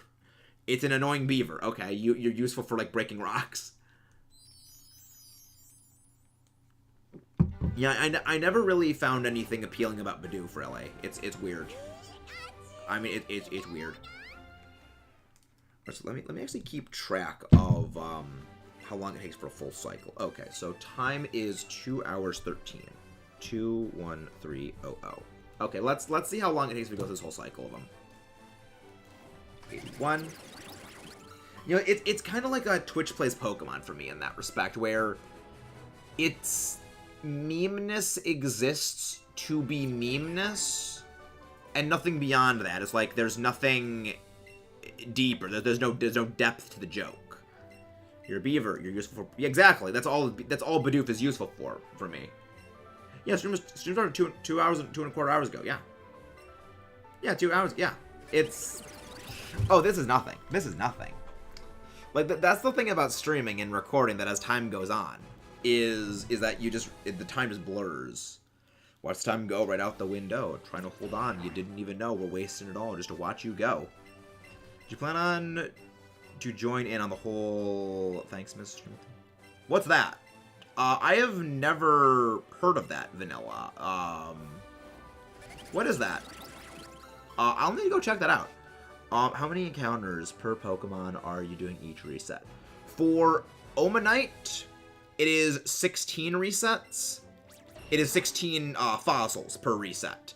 For Kabuto, it is 12. So that's the thing, because I have 16 Helix and 12 Dome fossils. No, it's no lady. It's this Maxis who's an idiot. Is what it is. It's this Meta Maxis idiot who talks into a screen. Can't wait for 24 fossils to finish before we have to reset. You see, I'm looking for that. You know, I'm looking forward to that. Where so yeah, we have like a crap ton of fossils that we go per reset, because that will make the resetting out far more efficient. Jacksepticeye does it every year where they raise money for. Oh. I would like to, I will go look into that, actually. Look into Thanksmas. Look into Thanksmas streams. Yeah, I'm always for that. That's always a good thing. The wrong streamer, yeah.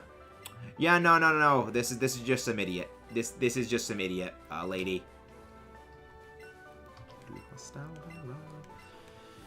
Oh,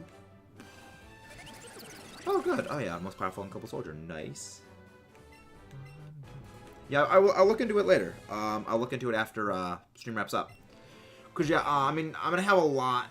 I'm doing well, lady. I'm doing very well. Well, a little cheesed off because earlier today, when I was doing my my catches for leveling up the team for the Master Trainers, I encountered the Green Abomination, otherwise known as another Shiny Chansey. Yeah, another Shiny Chansey I encountered. And I'm just like, really, game? You're giving me another Shiny Chansey? I have like 8 of them. I have like 8 Shiny Chansey in this game. Because Chansey is the best method of gaining experience. So you just catch combo Chansey. The thing is, catch combos increase shiny odds. So when you have the shiny charm, you have an above 30 catch combo chain. You know, you have pretty good odds of running into a shiny. You know, the next encounter being a shiny one. And yeah. It just happens, like, I have a vendetta against Chansey. Like, Shiny Chansey always ruins my shiny hunting. Well, not my shiny hunting, my just experience grinding. Because, years ago, when I was doing preparations for a regional event in Richmond, I was just, facing the Chansey and Blissey on Pony Island, where, you just have that one SOS chain Chansey bush. And, yeah, I got a shiny Chansey that appeared, and I had to redo my entire catch chain, my entire SOS combo chain. Keep in mind, I needed to level my stuff up to get ready for a regional competitive event. I needed to bottle cap my entire team, to be ready for those fights. And Chansey slowed that down. So I have a vendetta against it for that reason. Then, in this, every time I'm just, catch things, it's just, I always have that dread of, I'm gonna find a Chansey shiny. It's going to happen.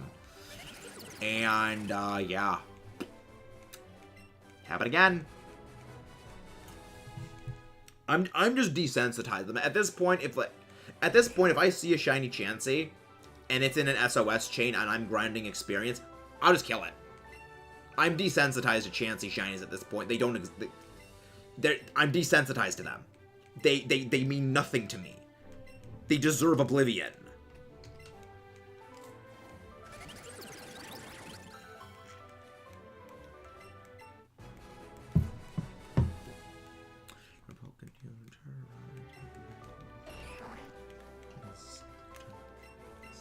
Let's get this thing.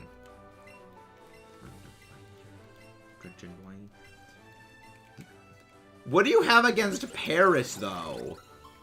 What do you have against Shiny Paris? Ah, yes, the worst Pokemon. Okay, not the worst Pokemon game.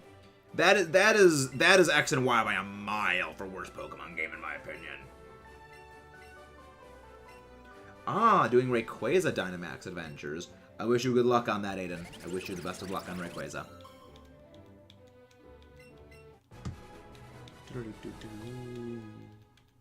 But yeah, I'm not a fan of Legends. I don't think it's that good of a game.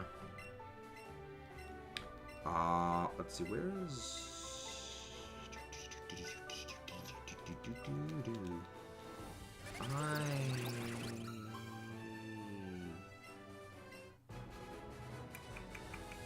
And a song.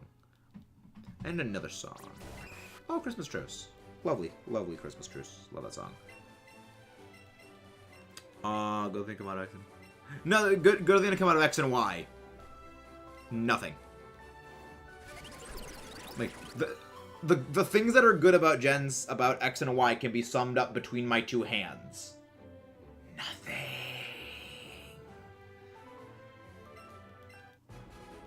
Okay. Oh, nice! Nice. Barrascuta and, Ivysaur. Lovely shinies. They are lovely shinies.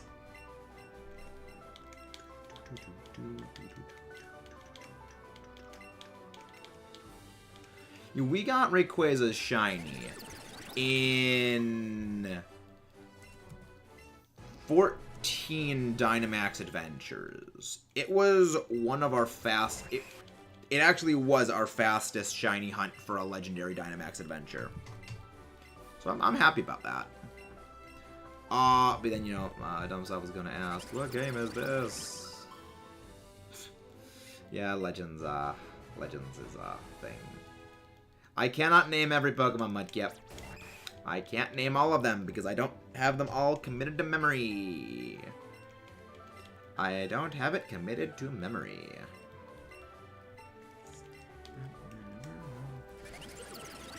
But yeah. I'm hoping we get the shiny though today in a 400 encounters. Yeah, we're at 432, I think. 36 or something like that. It's ridiculous.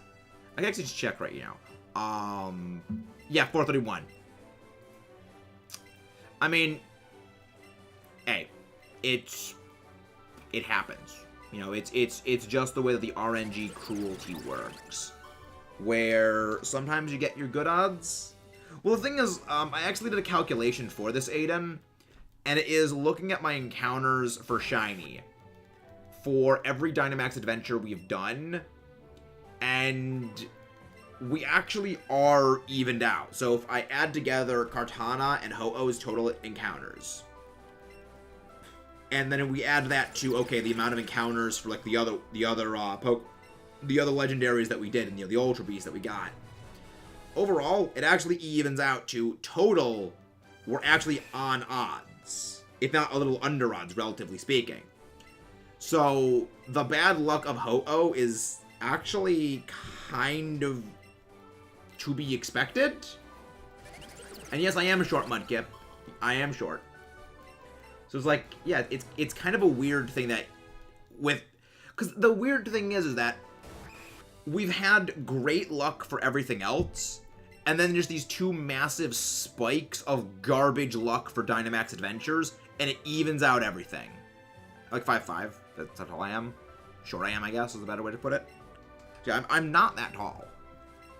Yeah, well, the thing, Flash, it isn't just Mudkip loves my suffering. Mudkip feeds on my suffering. My suffering sustains Mudkip.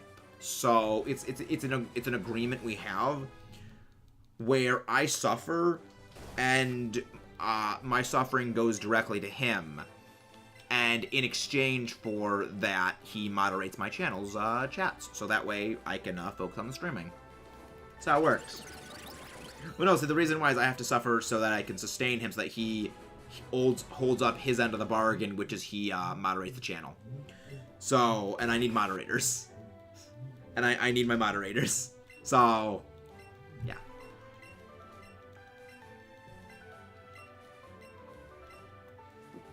It's the standard moderator streamer arrangement. It's the standard one. There we go. There we go. All right. All right, let's go.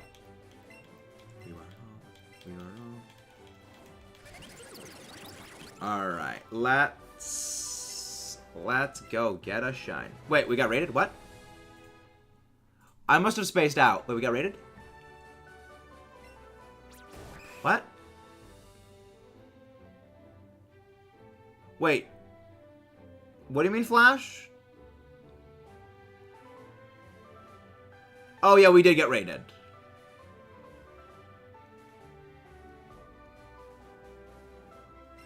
I'm confused. I'm confused. Okay, so it's like, okay, about 12 minutes for a full cycle. Okay, about 12 minutes for a full cycle then. Okay, it's not bad.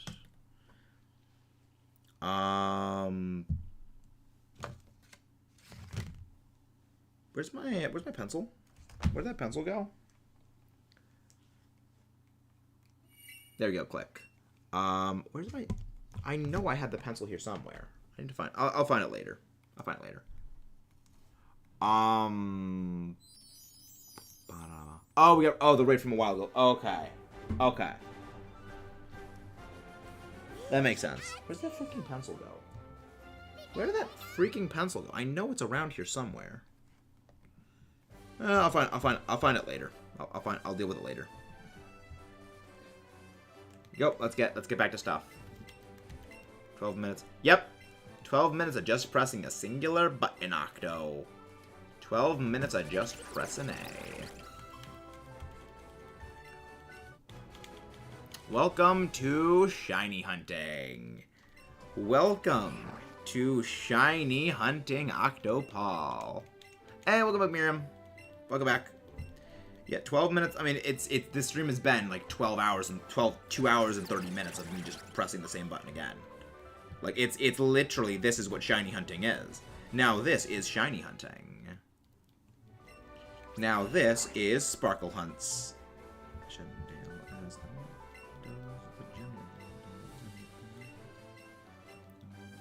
Yeah, honestly, like your system is better because you don't need to actually press the button. I do. I need to actually press the button like a loser. To the beat, it's an army on the march. It's not sparkles.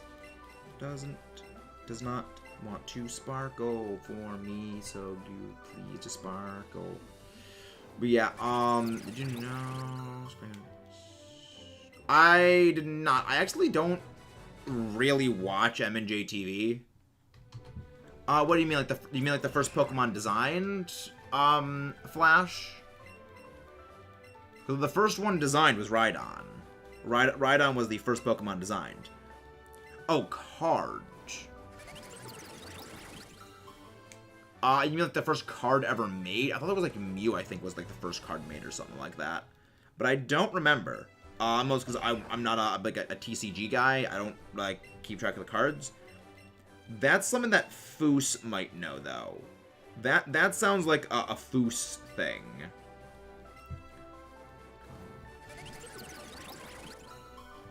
Well, he means like a card. He means like, the first like Pokemon card that was made. Hitmonlee was the first Pokemon card? Really? I did not know. I didn't expect Hitmonlee to be at. Interesting.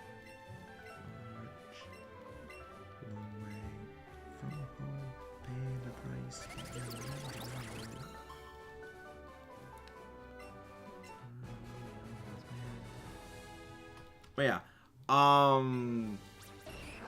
But yeah, we're probably gonna go to 3 hours. And then we're gonna go. We're gonna go 3 hours, then we're gonna go on a raid. I think that's what we're probably gonna go do. That just seems like a good, not only like optimization, but like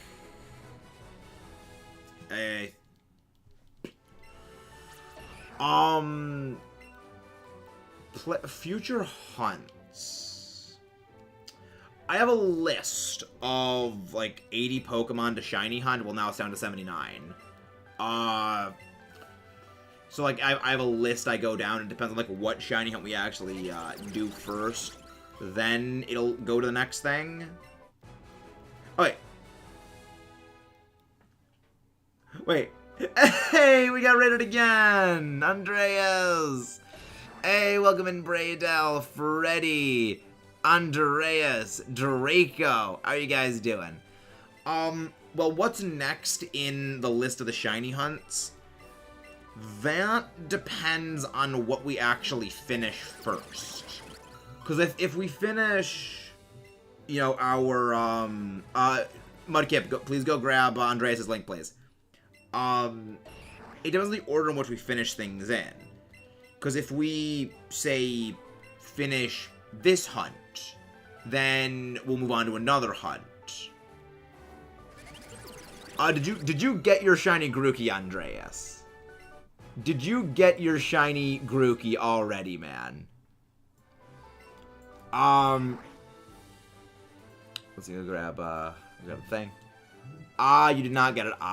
So you did the hunt and just 20 eggs.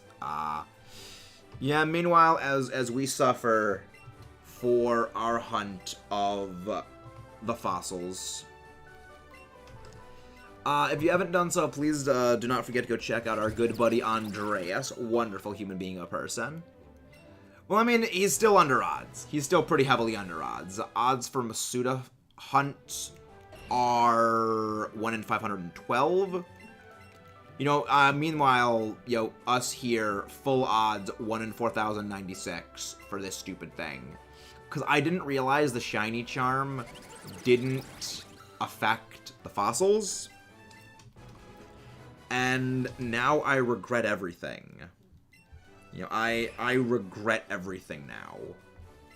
Because I decided to pick this up and, oh yeah, we'll fossil hunt this thing. Just, Masuda Method 3 Galarian, you mess. I have a list of the things, and just depends on the order in which the things get cleared out for that. Galarian Yamask is not on the list, though. The list for most of them is, like, competitive-related things. It's all typed up. It's on paper. It's not, like, an actual typed-up list. Best shiny hunt I've ever done.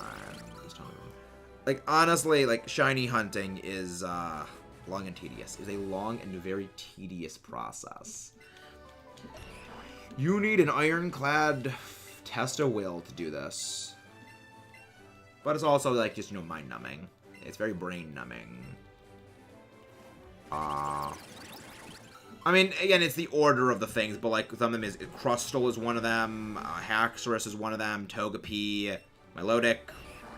It's... The list is, like, somewhere off to the side. I don't remember where it actually is. But, you know, all the fossils are in that 80... You know, all of the fossils are in that 80 list. So there is that. But... Yeah, it's a list. I do not have a VGC team for Season 14. Isn't Season 14 just another continuation of the legendaries not being restricted anymore? We finished our Tyrant hunt recently, which I'm glad we finished that one. Yeah, there's a lot of the hunts that we have things. I mean, the main one I want to finish is the Ho-Oh one. Like, I just want the shiny Ho-Oh hunt to finish. Because once that finishes, I think we'll be fine. Like, I just want that one finished. I just want that one finished. That's gonna be a... Like, again, like, this is the weird thing. Is that, on the one hand, I really hope the Ho-Oh hunt continues for a while longer just to, again, continue the ridiculousness of how over odds it is. Because that's just comical at this point. Like, it's a year-long hunt, 4 times over odds for Dynamax Adventures. It's kind of comical. But, it's also really grating on my nerves that it's, you know, that. And yeah, I mean, there's a give and take. There's a bit of both. I mean, overall, yeah, I want to be over with soon. But I still think it would be funny to have, you know, it be a year-long hunt. And then at the end of that year-long hunt, oh yeah, we finally got the thing done after a year of hunting this stupid bird that hates everything. Thank you, Omar, for grabbing the link. Thank you very much for grabbing the link, Omar. There we go. We got our thing from them. Yes, give me my shiny little dino fossil thing. Give me my shiny fossils. Give me them. Give me my sparkles. I require sparkles. I require the most delightful of sparkly things. I require all the sparkles in existence. But I'll never get them, because this game hates me. Well, yeah, we've discovered that the games all, as a general sense, hate me.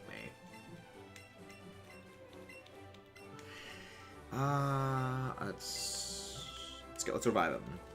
We revive things. Reviving. Stuffing things. Give me. Omanyte. Yep, Omanyte. I still think the most clever one was Omanyte in Pikmin 2. Was one of the treasures was the Omanyte. That's what it was called, because it was an Omanyte, but, you know, I'm an Omanyte. Yep, it's clever. That's under odds. That's an under odds one, Cynical, for that. That's a good luck on that one. Nice one on that. 333. 3/7 of 777. Too bad it's not shiny.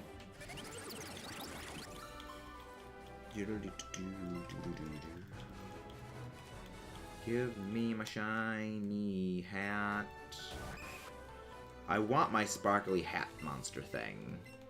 Yes, you are an important doctor who revives things. Yes. Yes, you are. You're not really. You are not an important doctor of things. Silva! Hey, Silva. How you doing, Silva? It's been a while. It's been a while, Silva. How you been? How you been, Silva? 5. Alright. This is gonna be... Is it the last one for the... Yes, this is the last one before the cycle resets.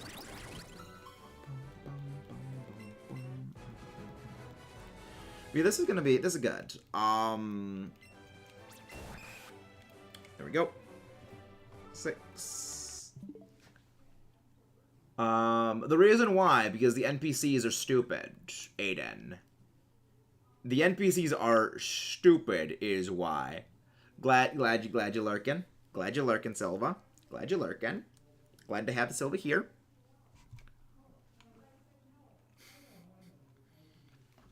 See, that's why we love Silva. That's why we love Silva. She is a delight. Ugh. So, actually, how many... Yeah, well, we're gonna go like 3 hours or something like that on this. I think we gotta be, what, close to that as is, right? Why can I not move this?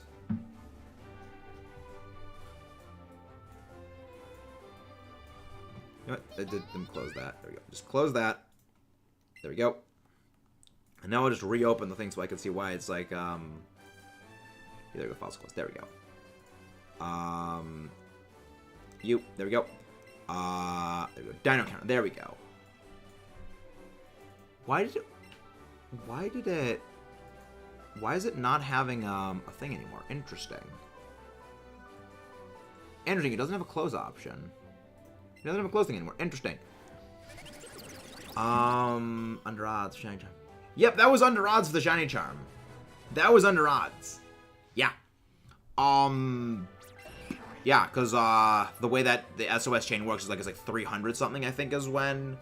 Yeah, maxes out odds at, like, 100 something, I think, is what it does. I don't remember the exact thing, but yeah, it maxes out odds.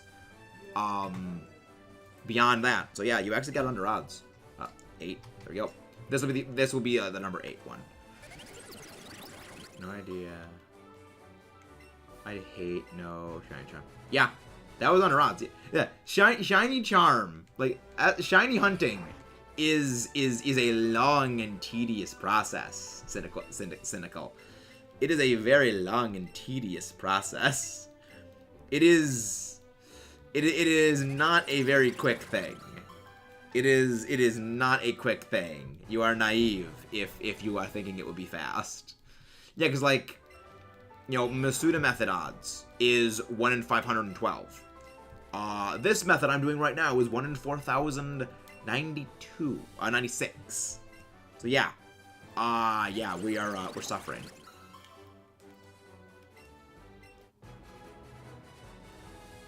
Yep. This is suffering. This is suffering. So we got like, I think we got like 2 more cycles and then we're ending off. So we got like 14 cycles per. So like 14 cycles per thing. Yeah, about 400. I guess about a tenth of the way. About a tenth of the way to odds. Okay. It's not bad. A little under that. There we go. First playthrough, but traded. Oof. I would not trade away shinies even if I didn't like the shinies because they are still shinies. It's one of the reasons why I have all my shiny Chansey, despite the fact that I loathe shiny Chansey. I still hold on to them because, you know, they're still shinies. They're still shinies I have, and I do hold on to them.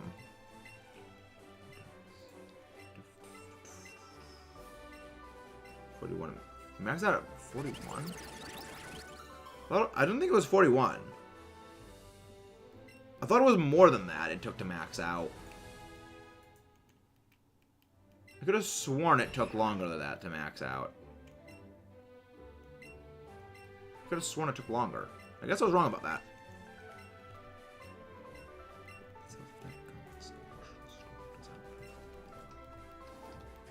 Alright. I guess I was wrong about that. I thought it was... Okay, then. Omanyte is... Come on. Give me my Omanyte. Give me my shiny. Nope. Not shiny. 343 Guilty Spark. Nope. The only shiny I ever got rid of from Wonder Trade, more likely. Yeah, any shinies I get from Wonder Trade, I immediately get rid of. Because I doubt their legitimacy. So yeah, I just, nope, you're gone. You go away. I don't really care about the fact it's rare. I only care about... Okay, fair enough, Octo. Fair enough. Well, I mean, for me, it's a more of a thing of just like, yeah, I have a shiny. It's just like, to collect them, I guess, is for me more than anything. Also, guys, again, don't forget to leave a like on the stream and subscribe if you guys haven't done so already. Yeah, let's go. Let's go. Meanwhile, as I just like slowly lose my mind from this hunt. It wasn't 200. Yeah, it wasn't 200 odds. AP, my app says 41 goes to 1 in 200. Yeah, that's the okay. I mean, I SOS'd. My SOS hunt that I did was Bagon, which we got Bagon ridiculously fast. Well, you know, we got it like 4 streams. It was a good one. It was a good one. From this, because YouTube or what? Someone already beat you to that. Someone already beat you to that, Crimson. Someone already beat you to that. I don't know how you sprain your wrist doing this. I have no idea how you sprain your wrist just pressing one button over and over and over again.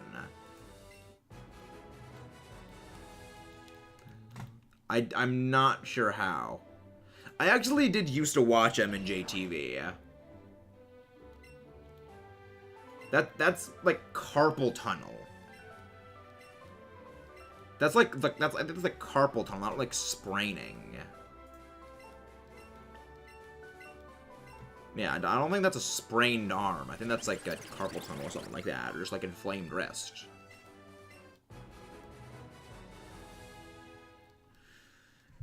But yeah, someone already mentioned MNJ TV's debacle.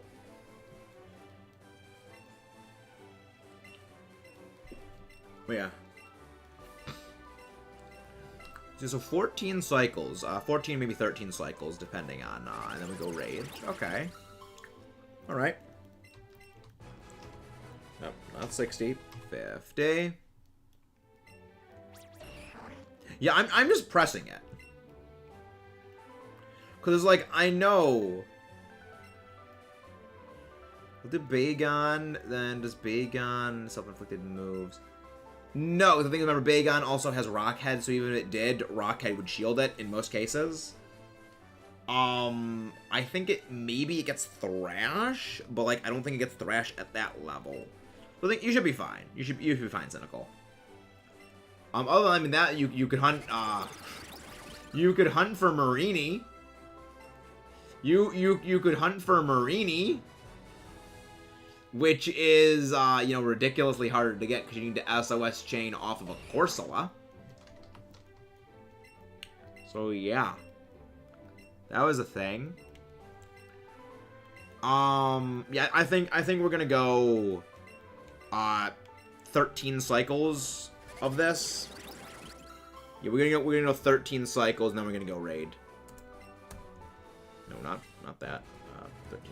So, yeah, so we're gonna end at...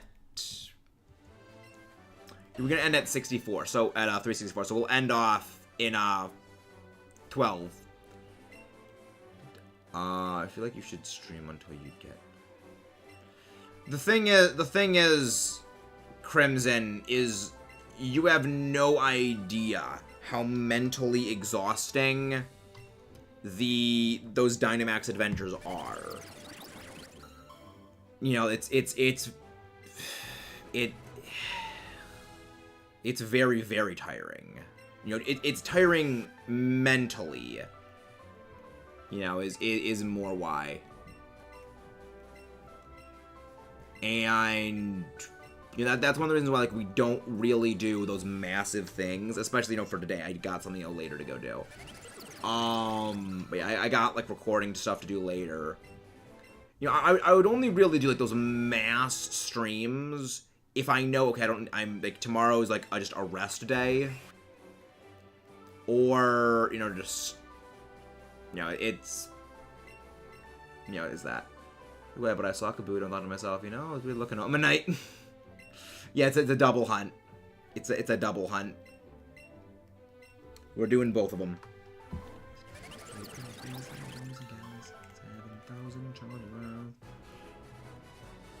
No, Bagon is not the small black and white rock type. No, that is Roggenrola. Bagon is the Gen 3 pseudo-legendary dragon. Bagon is the Gen 3 pseudo-legendary dragon.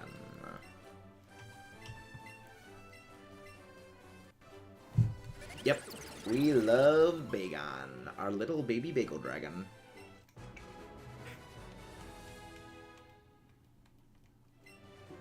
Our little baby bagel dragon. Nope, no shiny jet. Like, Flash, if we find a shiny, you will know. I don't even know how many phases on Ho-Oh we've done. I have absolutely no idea. I just know that I've been keeping a tally of, like, every shiny that we've gotten since starting the Ho-Oh hunt. That is either other hunts we started after it, but finished before it. And it's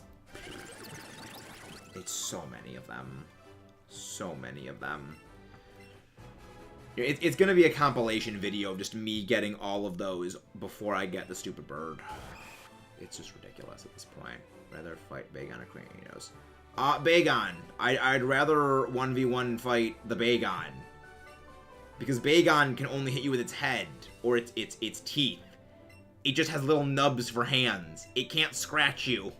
It just has little nubs. It just has nubs. It can't scratch with little nubs. But yeah, it would fight a Bagon. Kratos had bunny. You also. It's like it's like would you rather claws or little nubs? I'd fight the thing with nubs for arms because, like, it can't scratch with little nubs.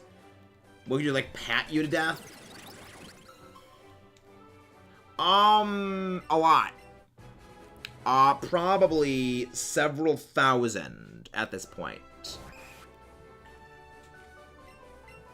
At this point, probably several thousand. Don't want to fight any Pokemon. Paris no longer. Paris is no longer a Pokemon for you. Paris is just an abomination of nature that deserves oblivion.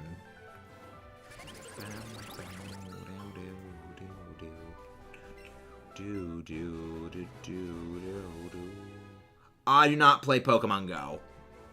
I used to. I no longer do.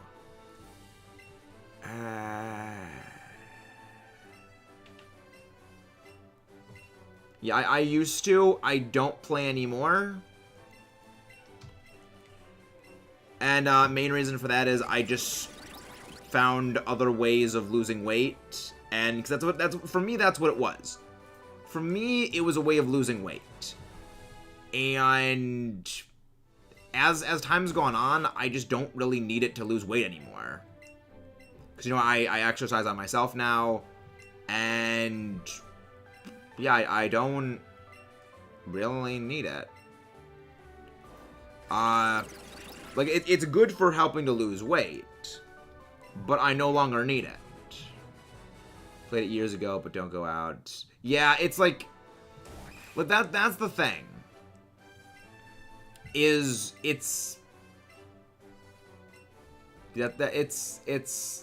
something.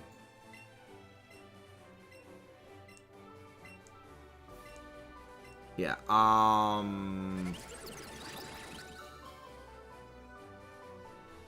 Okay. Alright, and that is our last encounter for today. We're ending off on 364. No shinies. Okay. Let's go get our Mechanized Access raid tag ready.